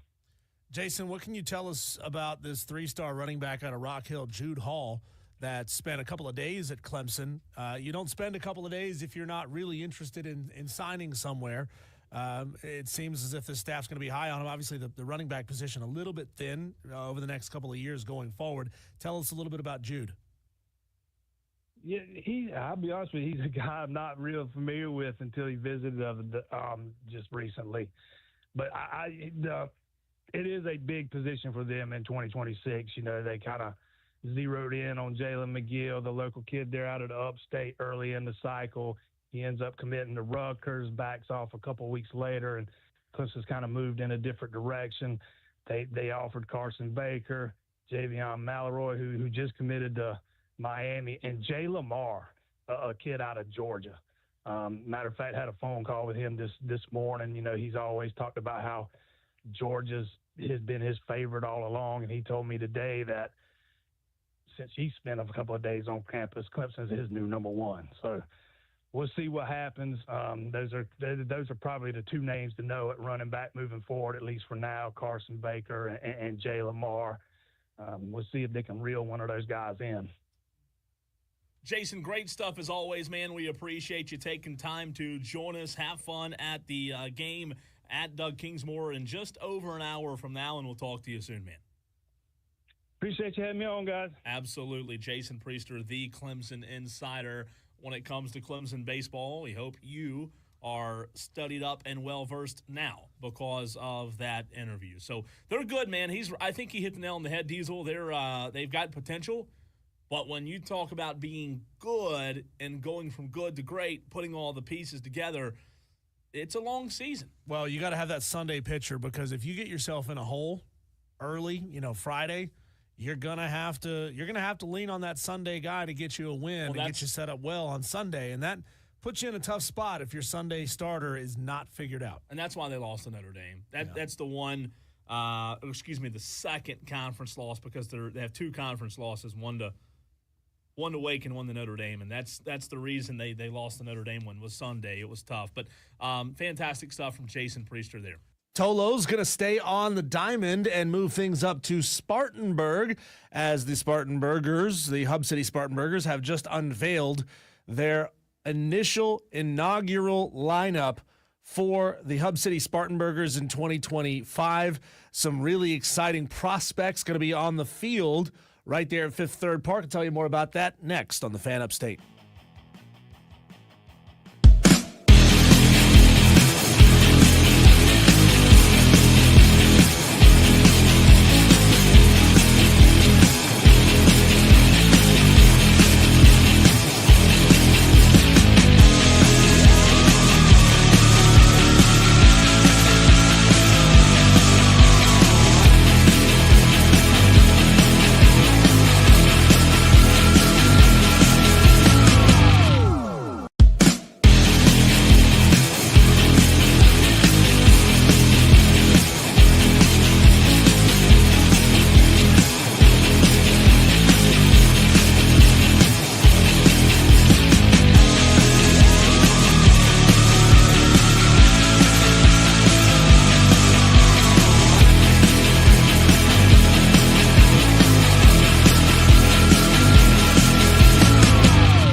Tolos in Spartanburg. We told you all day yesterday about just how special Fifth Third Park there in downtown Spartanburg is.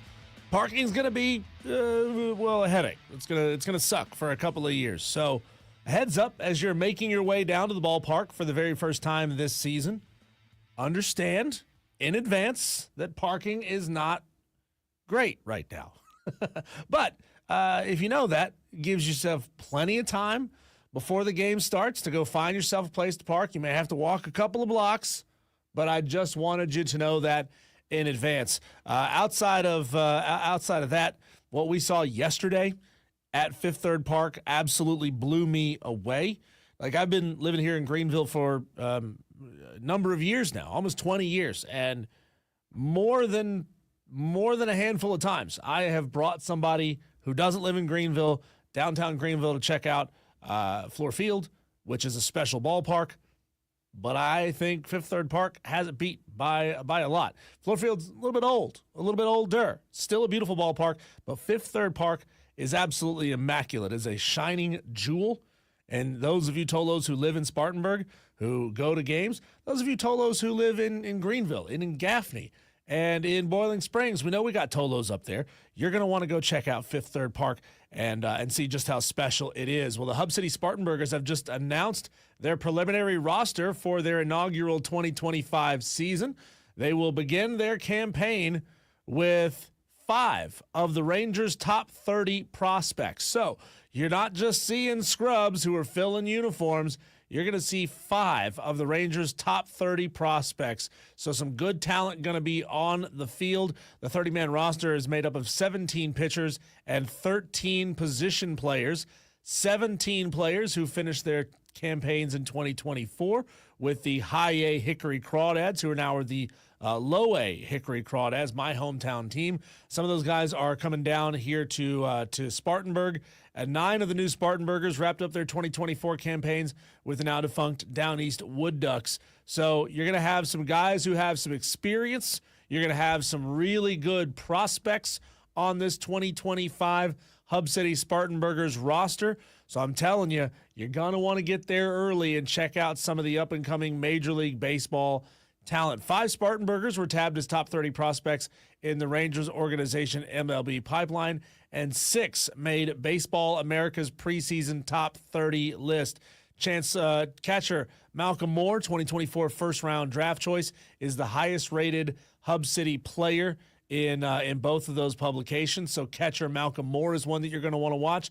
You're also going to need to keep an eye on outfielder Dylan Dreiling, the Rangers' second-round pick in 2024. He is also listed as a top 10 prospect. Casey Cook, infield, who played his college baseball at UNC Chapel Hill and was the Rangers' third-round pick in 2024, ranks as the number 25 on Baseball America's index.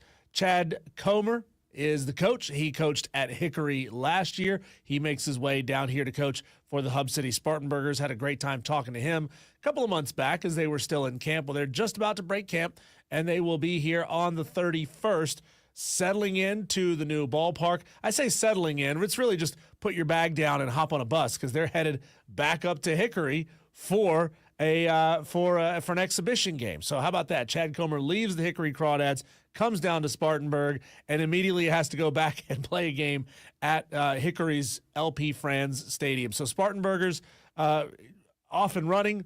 5 top 30 prospects for the Rangers on this roster. Some guys that you're definitely going to be excited to see and proud to see wearing that Hub City Spartanburgers jersey. When we come back on the other side of the break, did LeBron James really say these words out loud? The argument has been that modern players couldn't be elite in the 80s and 90s NBA. But he says, no. Giannis, he would put up major points on 90s NBA defenses. What did LeBron say? And we react next.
Oh, LeBron James.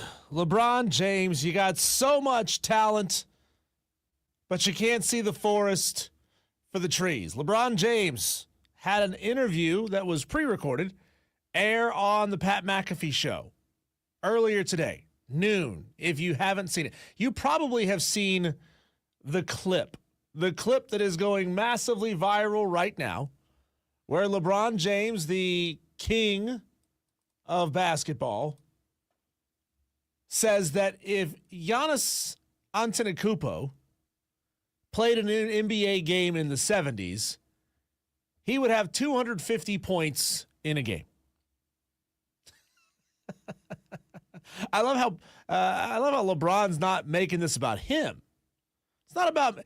I'm not saying that I would have 250 points in a game. No. I would never say that. But Giannis, he's special. Giannis would have 250 in a game.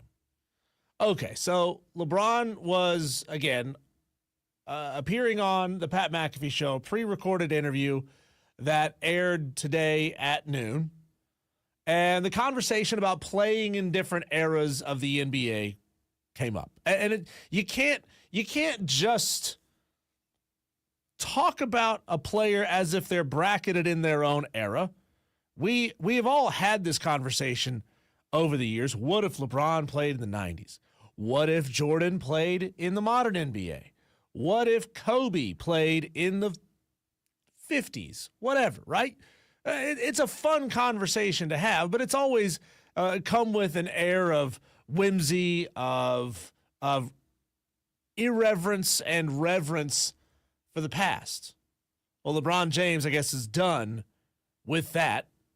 And, of course, it sparked the ire of Stephen A. Smith, because everything sparks the ire of Stephen A. Smith. That's nothing new. And LeBron and Stephen A. have been going back and forth at each other over the past couple of weeks. I guess Stephen A. has been taking some not so respectful shots at Bronny, and LeBron doesn't like it. And so I remember LeBron got in Stephen A.'s face after a game. And it's like, come on, LeBron, you are 6'9". I don't know how tall LeBron is. I'm making these numbers. 6'9", and you're huge. You are huge. That's the point. Stephen A. Smith is a radio personality. He's a slight little guy. And so you try to get up and physically intimidate Stephen A. Smith to shut him up, show him, put him in his place. Yeah, right. Like, that's going to work. Like, he's going to come into work on Monday, be like, oh, LeBron, you so big. I'm so small. You're better than me. You're smarter than me. I don't know what I'm talking about. No, you clearly don't know who Stephen A. Smith is. So Stephen A. took offense to what LeBron had to say when he said that if Giannis Antetokounmpo played in the 70s, he would score 250 points in a game. Now, let's make something perfectly clear. Let's make one thing perfectly clear. My Stephen A. is not good. Modern NBA players are far more skilled. The best of the best. They are infinitely more skilled than players of the past. I don't really debate that. Their shooting percentages are up. Their scoring is up. But it's also a product of the era in which we live. You know, it used to be when you were a kid, you grew up playing 4 different sports. And when it was basketball season, you played basketball. When it was baseball season, you played baseball. When it was football season, you played football. Now kids are coming up specializing, and that's what is leading to a higher skill level, I think, overall than previous generations. And forgive me for saying infinitely more skilled. That was a misspeak. They're just more skilled. But you can't drop a skilled player, a skill-based player, whose skills are aided by, not predicated on, but aided by the modern era of the NBA, where there's no fouls, there's no contact. There's anytime somebody breathes on you wrong, you turn around, look at the referees, and hope for a foul. And then if you're LeBron, you're too busy focusing on the ref and all of a sudden the play is down the court and you got to run and catch up. You couldn't stick a guy like that who's used to getting all of these referee-assisted points and fouls in an era where you were allowed to beat on each other and expect them to be successful. Number one, they would adapt to the additional contact, but it would take a while. It would take a while to build that up. It would take a while for them to adjust their games into understanding that that's just part of the game, right? There's how many times do you see a player turn to the referee and look for a foul because they know they did something that usually initiates a foul? Just as you probably couldn't take a bruiser, a guy that played in the 70s and 80s era NBA, who were used to beating and banging on each other, who were playing a slightly less skilled version of the game, and put them into the modern NBA because they'd foul out in the first 5 minutes of the game. They just couldn't do it, right? They just couldn't do it. So having this conversation about dropping players into different eras is a moot point. Like, because you would have to fundamentally change the way Bill Laimbeer or Larry Bird or Magic Johnson or Kareem or Bill Walton played the game. And you can't do that. Like, what's the point in having a conversation about Bill Laimbeer playing in the modern NBA when you know he couldn't play his brand of basketball in the modern NBA without fouling out? We'll get back to the conversation here in just a second. Going to the stream, JB says these pansy NBA players today wouldn't have made it in the 80s NBA. Forrest says if Bronny was still in high school, I would understand it, but he's grown now, no different than any other player. Good point.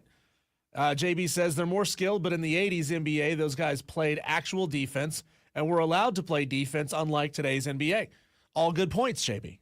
And good point to you as well, Forrest. Bronny's a grown-ass man. He's a professional playing in professional basketball. And it's funny, you don't hear Bronny getting in Stephen A. Smith's face. You don't hear Bronny going after Stephen A. like, yo, why are you attacking me like this, dude? It's LeBron who is hypersensitive over criticism to his own kid. So Stephen A. Smith took offense to LeBron saying that Giannis would score 250 in a game if he played in the 70s. And here's what Stephen A. had to say on First Take. Quote, here's the problem with what LeBron James did. It's still disrespectful to the previous eras, and there's no call for it. So when he does what he does on that level, that's him, just passive-aggressively, yet again, finding a way to take shots because inherently he has a problem with himself being compared to dudes from previous eras. And what did I start off this segment saying? LeBron James is talking about Giannis because Giannis is arguably one of the top, if not the top player in the NBA right now. He's using Giannis as a surrogate for himself. He's not saying, oh, if I was at my peak 10 years ago, 15 years ago, here's how I would have, here's how 15-year ago me would have played in the 70s. He's not egotistical enough to do that. He knows if he goes on Pat McAfee's show that Pat's minions, who usually agree with everything Pat has to say, it's kind of pathetic, that they would all pile on LeBron. Like, come on, dude. Like, why are you talking about yourself this way? Why are you to use parlance of Jim Rome, why are you self-glossing in this way? So instead, he uses Giannis as a surrogate and says Giannis would put up 250. Stephen A. continues, quote, when you allude to the previous era and you do so in that kind of way, what you're doing is showing the disrespect, sprinkled with resentment because you hate the fact that people are able to point to a previous era and talk about what you're not. Woo. Stephen A. taking big-time shots at LeBron. Now, how much of it is what Stephen A. truly believes? How much of it is Stephen A. poking at LeBron because now those two seemingly hate each other? It's hard to say. But after an entire career, a lifetime, really, all the way from, being a probably in middle school, people were talking about LeBron, you're going to be the greatest. LeBron, you're going to be better than Jordan, right? To still have done his entire career's worth of work, which is massively impressive, and still be compared to previous eras and still have to hear well, you wouldn't be anything if you played in the 70s NBA. If players could play hard defense on you, like LeBron, if he had to adjust his game and stop crying all the time, LeBron would be fine in the 70s and 80s NBA. LeBron James is huge. LeBron is 6'9", 250 pounds. He's a freak athlete. At 40, he's still enormous. So like LeBron's size, he would have as a guard, he probably would have played as a guard back then, or a power forward. He would have dominated. It would have been insane to watch. He would have put up a lot of points, and I got no doubt about that. But like Giannis, also a big dude, but 250. Come on, LeBron. Everybody knows you're lying. Everybody knows you're using Giannis to make a point about yourself because you're tired of being compared to older eras. Why not just have the humility and say, look, I am flattered by being in the conversation. Those guys were great. They played in a different era of basketball. The game was different back then. We play the kind of basketball we play now.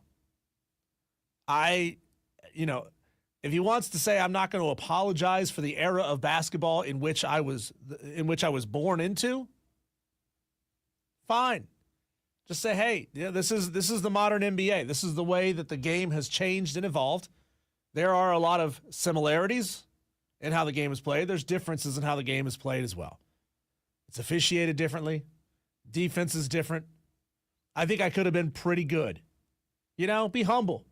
Say, I think I would have been pretty good back then. Don't use Giannis. Don't bring Giannis into this.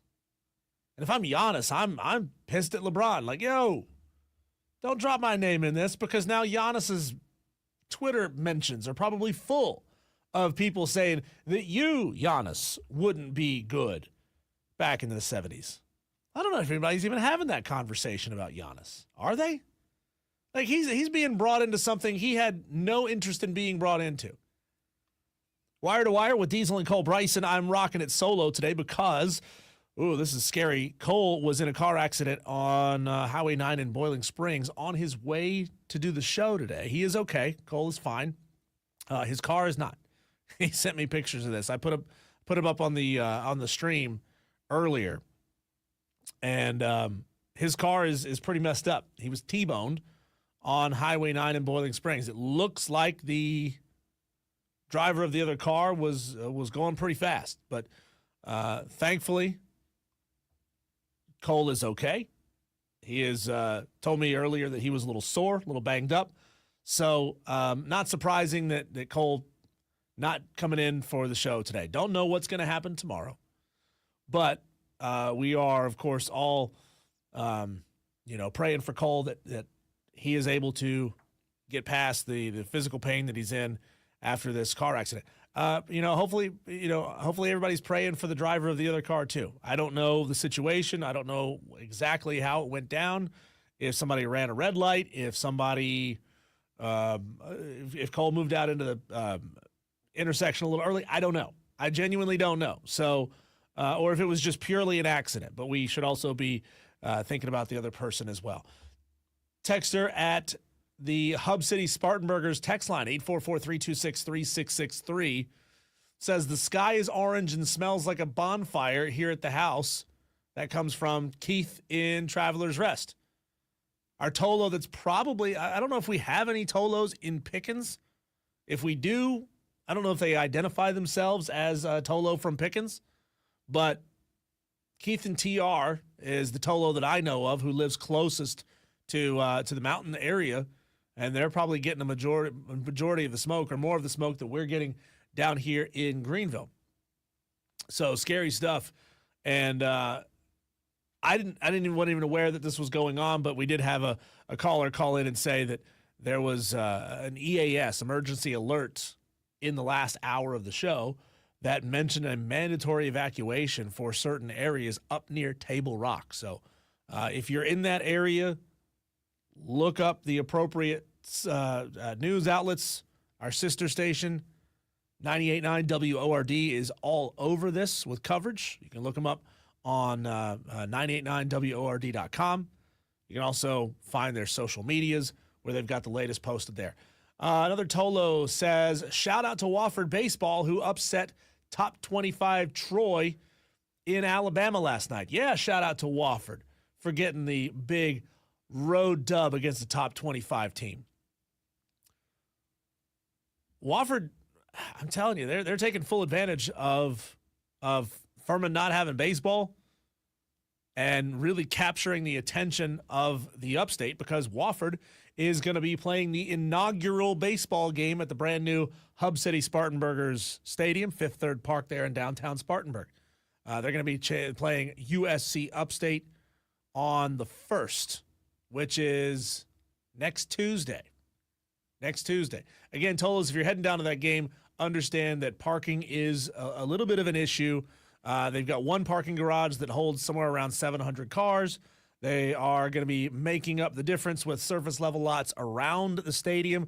But those of you who live in Spartanburg and go into downtown Spartanburg, you know that surface area lots parking in downtown Spartanburg is an issue. So get there early, give yourself lots of time, be patient, and understand that you're probably going to have to walk a couple of blocks. I did have a conversation yesterday with representatives from the Spartanburgers about future plans and future hopes about increasing parking around the venue, and they certainly hope to do so. There were seemingly plans on enhancing the multiple blocks around the stadium to create something not dissimilar from what the Greenville Drive have done over their right field line, first base line.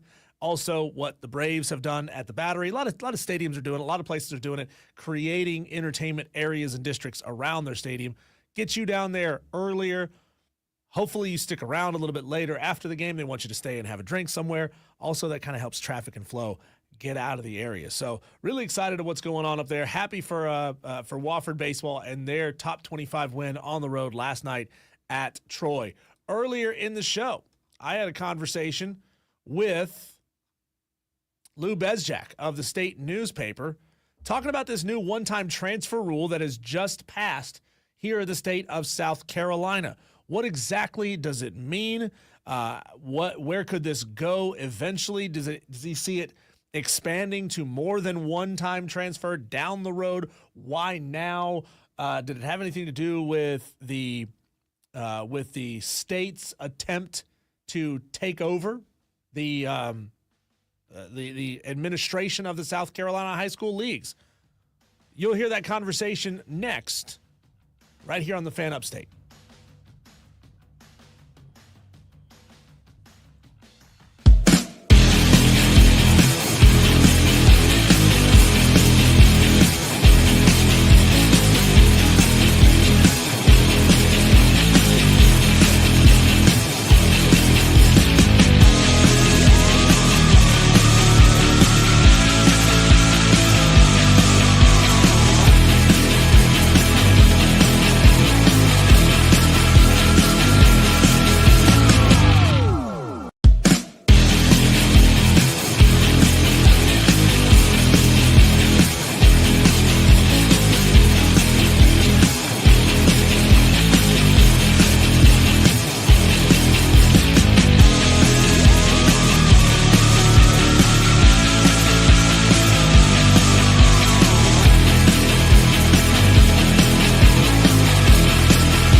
Tolos, we try to make things as local as possible for you here on Wire to Wire with Diesel and Cole Bryson. And it doesn't get more local than right in some of your very own living rooms.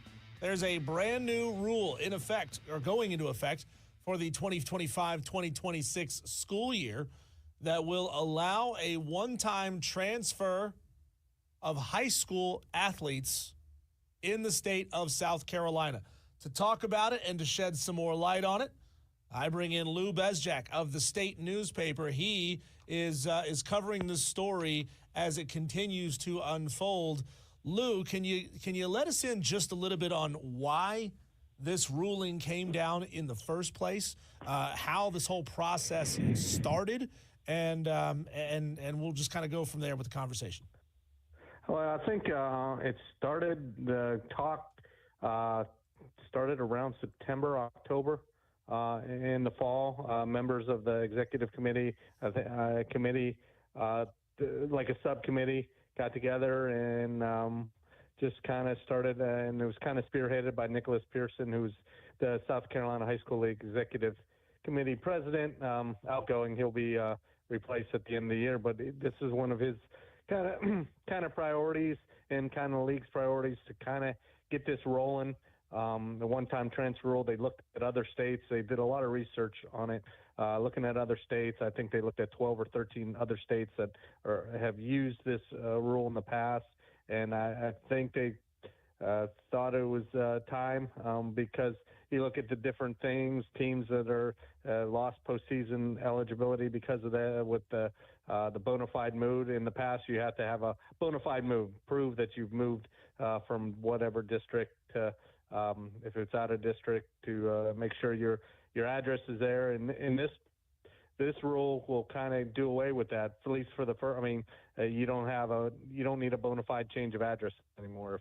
If I want to go, if I'm at Dorman High School and I want to go to Greenville High School, as long as I can get my transportation and as long as there's enough room in the school and it's approved by the school, you can go and be a student and play athletics. It's for your first 6 semesters, so it has to happen between then. If you decide to that you wait till your senior year, you get. I mean, there was a thing in place that you would have to be ineligible for the postseason, but that was when they were tweaking it and voting on it last week in Charleston. That's one of the things that was taken out, and they're going to also grandfather in the athletes, the girls and boys that will be seniors next year. So they'll be treated as like freshmen through juniors, as far as they won't have to. They will be able to do that without a penalty. So, Lou, I've watched this kind of play out from a national perspective in college athletics, and it's gotten to the point where I think a lot of people look at the transfer rules in the NCAA as kind of a joke, as it's a free-for-all. Guys are transferring 2-3 times over the course of their careers. You know, I look at it from the perspective of once the door gets cracked open, it's only a matter of time before it swings all the way open. So this is allowing a one-time transfer in your first 6 semesters. Do you feel like in a couple of years that this could become a multi-time transfer rule, or are they putting in some sort of safeguards that will prevent it from becoming so? Well, yeah, if you do try a second transfer, I was just double checking through everything, kind of the nuts and bolts. Yeah, if you do try a second, transfer more than once, you're basically ineligible for 30 days or half the total number of games. So they're trying to prevent kids from, say, going to 4 different schools in 4 years. Basically, they're like, hey, we'll let you do it once, and you gotta. But if you get there and you're like, oh, I'm not playing well, not my playing time, I don't like the coach, it's not what I thought. And then you kind of got to know. You kind of got to do your research. It's got to be on both ends too. The schools just. I mean, so some schools are limited on the space, and they might limit to what they're talking, what they're letting in. And also, too, I think this is kind of if you look at the school of choice with South Carolina in the state legislature, which possibly could come, which would let you go anywhere, is kind of going towards that way, because they know if that happens in a few years, this is already in place for that to kind of slowly getting you ready for that if it would happen in South Carolina, that you can go wherever you want. Talking to Lou Bezjack of the State newspaper. Look him up at Lou at the State on Twitter. Make sure you go and find him and give him a follow. So one of my concerns, Lou, is the eventuality of inducements. And, you know, we've all heard sort of the backhanded conversations about, you know, this school in this district got some kid's mom or dad a job, and so that's why they ended up moving to a different district. What kind of safeguards, if any, can be put in place for inducements and roster tampering at the high school level in South Carolina? Well, I mean, I guess the tampering rule, I mean, you could, in the past, we've had some instances here where schools have busted other schools. They've hired private detectives and stuff like that. But here, that's only because the district, I mean, if you're tampering, I mean, there's technically no safeguards right now. I mean, it's in the bylaws, it says basically recruiting, how it's frowned upon. And they don't want you to recruit, basically. But, I mean, now it's going to be a little more slippery slope. And you're right, I've seen it happen with kids, a star athlete, parents get a job and with it, they live in another district, and that means if you're working at the school, you can go to school. I've seen it happen. And here, I mean, they basically just, I mean, they're trying to get you the bona fide mode and trying to make it a little bit easier so you don't have to go knock on door to door, make sure this kid's living there. I mean, we had that happen in a couple of schools here. One that was eliminated from the playoffs because of it, because you had one kid living with his mom at one address and another school district and living at another address. So they're trying to make things a little bit simpler, but obviously there's a lot of questions. Schools have a lot of questions still. Like I said, making sure, I mean, I know some schools in Horry County, they were talking about it last week.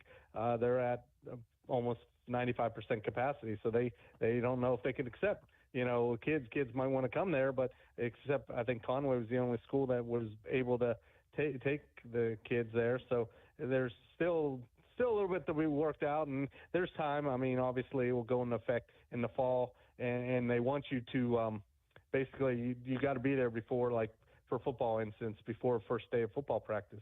If you go in and transfer after that, then you have to sit out a certain 22 calendar days, I think, and then that's probably a game you're going to have to miss. So yeah, there's definitely penalties, and just trying to avoid kids going to 4 different schools in 4 years, stuff like that. So you were saying that the outgoing committee president, Nicholas Pearson, kind of pushed this through just before his exit.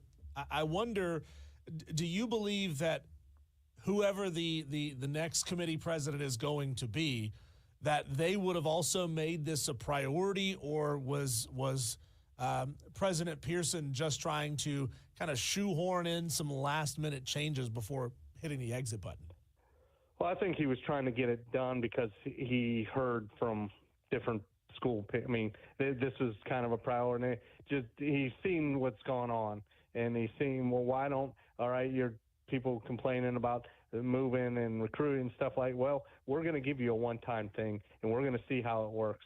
And it might blow up in the face, but he's heard from enough people inside between principals and athletic directors that this was kind of the way to go on this, and that's kind of why he and they felt the urgency to get it done.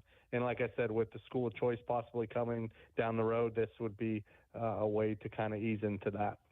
So I wonder, and again, we've seen this play out with college athletes, and they almost always transfer from a smaller program. Say a kid grows up in a smaller program, a district or smaller high school district, turns out to be a really good athlete, doesn't necessarily want to waste his talents in a small town, and ends up moving up to a bigger and better program where the opportunities are bigger and better. It's almost never the other way around, right? Where a kid says, you know what, I'm a stud at Dorman. I want to go be a stud down at a smaller school. In your mind, is it going to go the same way, that the smaller schools end up becoming feeders for bigger programs? Yeah, I wouldn't say feeder, but yeah, I think you're going to see some kids, as long as they can get transportation, maybe feel like, hey, I'm at a smaller school, I'm not getting as recruited, or not many eyes seeing me. Why not go to a school like Dorman or here, Dutch Fork, Lexington, stuff like that, to get more eyes and get recruited? Yeah, I do think it probably might hurt the smaller Class A, 2A schools.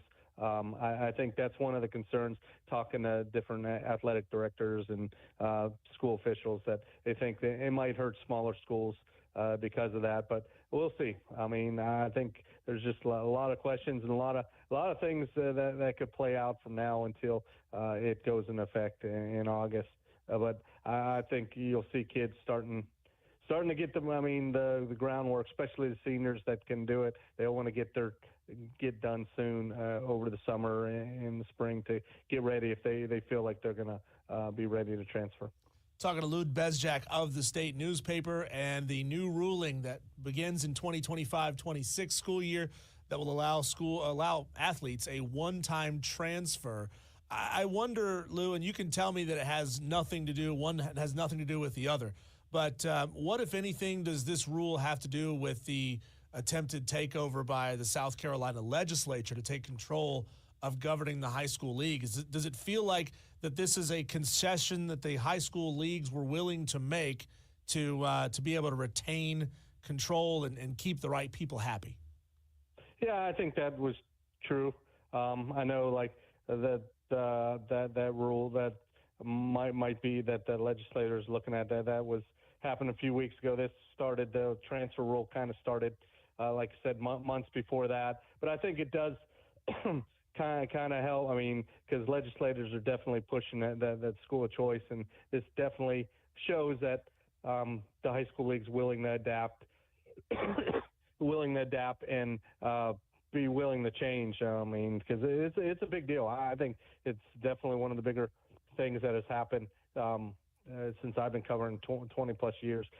Transfer rule. We saw the thing with the multiplier and everything last year, but I think this is a little bigger, because you're talking about a lot of kids moving and going and kind of changing teams and maybe changing programs' fortunes too. I mean, maybe teams, a bunch of kids decide, hey, we want to go play and be here, and it could change the fortune of a school. So I think it's a big deal, and I think it does kind of calm down the legislators, show that the high school league and the schools are willing to just be able to adapt and change.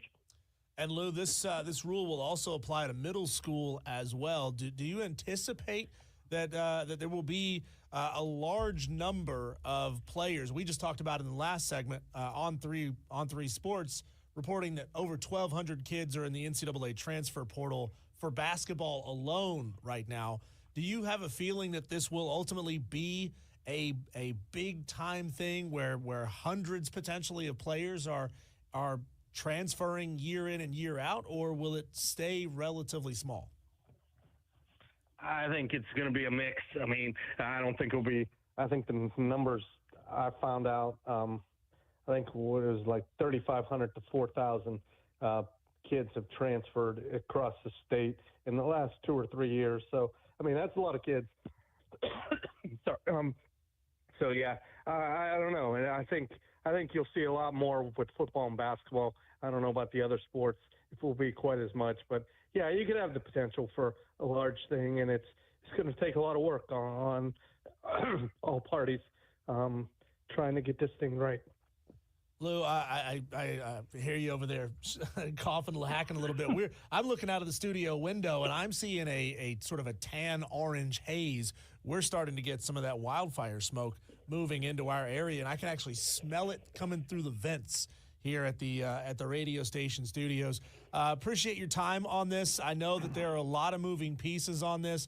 Are there any other unintended consequences that you could see coming out of this move, whether they be positive or negative, that I just hadn't put my mind on yet? I'm trying to see. Sorry about that. That's okay. Yeah. I don't know about consequences. Like I said, I think you're going to see kids, you're going to get the freedom, but sometimes you ask for the freedom and it doesn't turn the way you think it's going to happen. And then what I'm concerned, I mean, kids go to one school and it doesn't work out, and then you try to go back to the other school, how that would work. I mean, there's definitely going to be you would have to sit out in a problem that way. So that's what I'm trying to see, and just like overload, say like, especially basketball-wise, you only need 12, 15, you're going to see 7, 8 kids want to go to like a program like Dorman or Ridgeview that are doing well. I mean, you can't take all of them. So Sure. It's going to be interesting to see how that works out and just how this first wave, and I wish it would be like a portal, like you would have, like you would know who's in the portal there. And I think they're talking about ways to kind of track and see how this is going that way. I'm interested to see how that's going to work, because in the past they used to post the names of kids that would be transferring districts. So I'm interested to see how that, and to see which sports. Like I said, I think football and basketball would be the two biggest, but you never know. You got volleyball, you got soccer too. It's going to be really interesting to see how this plays out, and what will the teams look like come next fall and next winter and spring. Lou, you're the best. I appreciate your time. Lou at the State is where you can find him on Twitter. He's following this story. He's got great written pieces up on the State newspaper's website as well. We're just going to have to sit back and wait and see how this thing plays out and what kind of safeguards may be on this thing and we have to put on this thing in the coming seasons. Lou, thank you so much for your time today, sir. Appreciate it, Diesel. No problem. Yep. And that is Lou Bezjack of the State newspaper. This thing is it's wild. It's a transfer portal light for high school athletes in the state of South Carolina. And it feels, obviously, with the player empowerment movement that has caught so much attention over the past 4 or 5 years, players getting to pick and choose. I don't like where I'm at. I don't like the coaches. I don't like the playing time that I'm getting. I don't like the money that I'm getting, speaking specifically there of the NCAA side of things, that, you're giving players the opportunity to make one transfer. And I think that's the important part to look at right now. It is that as a one-time transfer rule. It has to be done within your first 6 semesters. If you try to do a second transfer, there are penalties to it. It certainly seems to simplify the apparatus around checking in on players to see if they actually are at the location where they say they are. He was talking about going and knocking on doors and finding out if little Johnny or little Sally actually are living at this address. So the enforcement arm seems like they're going to get a little bit of a break on this. I just wonder if taking off those safeguards is really the right way to do it. That way, or is opening this up to a lot of transfers. How many kids are going to say it's worth it to take some time off? I mean, could we go down the road eventually, nightmare scenario, of seeing kids petitioning for more years of eligibility of high school ball? Because we do know that NIL is going to be making its way into the high school level, and it already is in some respects, but making itself known more. And Lou was saying he does anticipate it being more of a football and basketball rule. It's when you characterize it like that, then you start to see exactly why these guys are transferring. They're not transferring for playing time. They're transferring to get a better opportunity to go be on a winning team, get noticed, get up to a bigger institution. But we've had on players, and I'm blanking on his name now. He was a local football player, played football at Georgia Southern, ended up a couple of years in the NFL. If you are talented, they will find you. So whether you're playing at a 1A school or a Class 5A school, if you're talented, they will find you. But this just seems like kind of dirty pool. And it just seems like you kind of had to do it if you're the South Carolina High School League. And I do find it interesting that the committee president, who was on his way out, pushed this through very, very quickly. It does have something to do with their desire to remain autonomous and handle their own business and don't let the state take over. But we'll see if ultimately that is enough to keep that from happening.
Tolos, as we close out our number 4 on Wire to Wire with Diesel and Cole Bryson today, want to leave you with a couple of our daily wires. Changes going on in the coaching carousel. Xavier is expected to hire Richard Pitino, who was recently at New Mexico. He will now coach in the same league as his father. So Richard and Rick will be coaching in the same league. I wonder if that's ever happened before. Need our crack research team to jump right on that and find out the answer to that question. But Xavier and St. John's will be going head-to-head with 2 Patinos at the helm of each individual school. The New York Giants have reached a deal to bring Russell Wilson to the Big Apple for a 1-year, $21 million contract, $10.5 million of which is guaranteed, could be worth up to $21 million. He had flirted around with the Giants, the Browns, and the Steelers, but ultimately opted to head over to New York. Pittsburgh Steelers defensive tackle Cameron Hayward, who last week said that he was not going to be involved in recruiting Aaron Rodgers to Pittsburgh, has since changed his tune. Find that really interesting, him saying that he would welcome the quarterback to the team.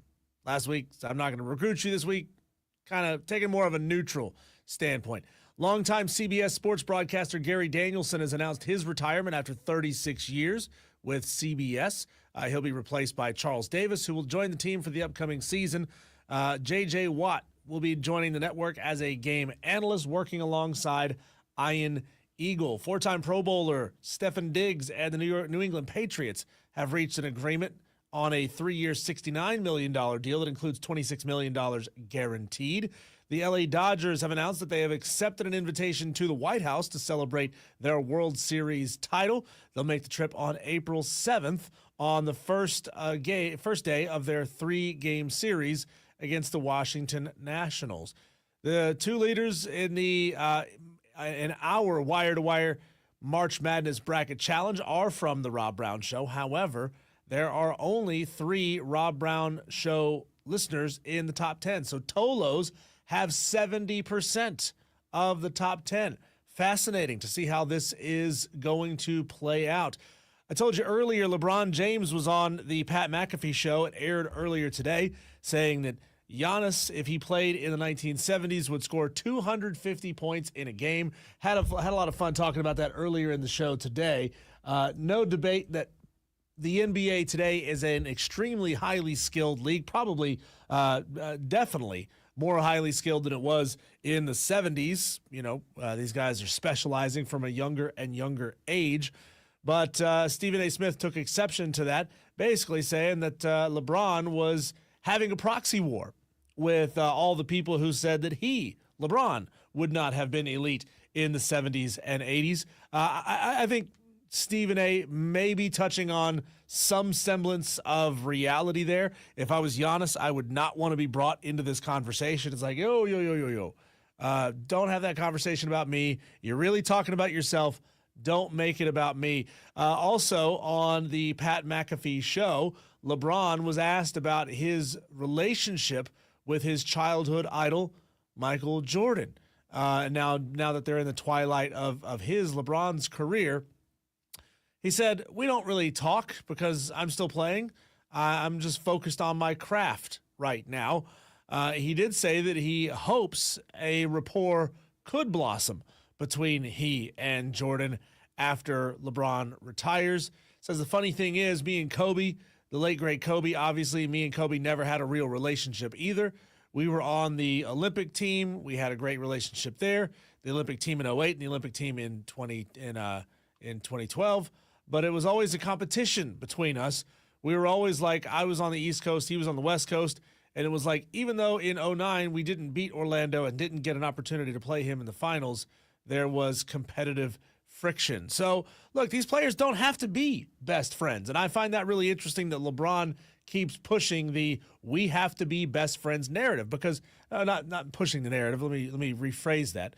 I think LeBron comes from an era and came from an era in the NBA where everybody became friends with everybody, and you didn't say anything bad about anybody. And after the games, you hugged and you exchanged uniforms and you went out for dinner after the games.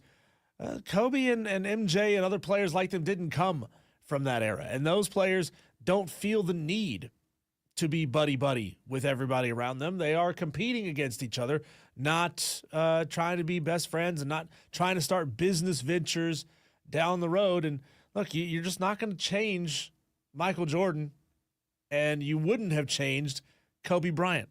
Those guys are the way they are and were the way they were, and there was no getting around it. Fantastic job, Tolos, today. Tomorrow, let's pick it up a little bit. Get out your phones and text and call 844-FAN-PHONE, 844-326-3663. You can call and text that number. That is the new Hub City Spartanburgers text line. Looking forward to Cole Bryson's return tomorrow and more from you, Tolos, right here on the Fan Upstate.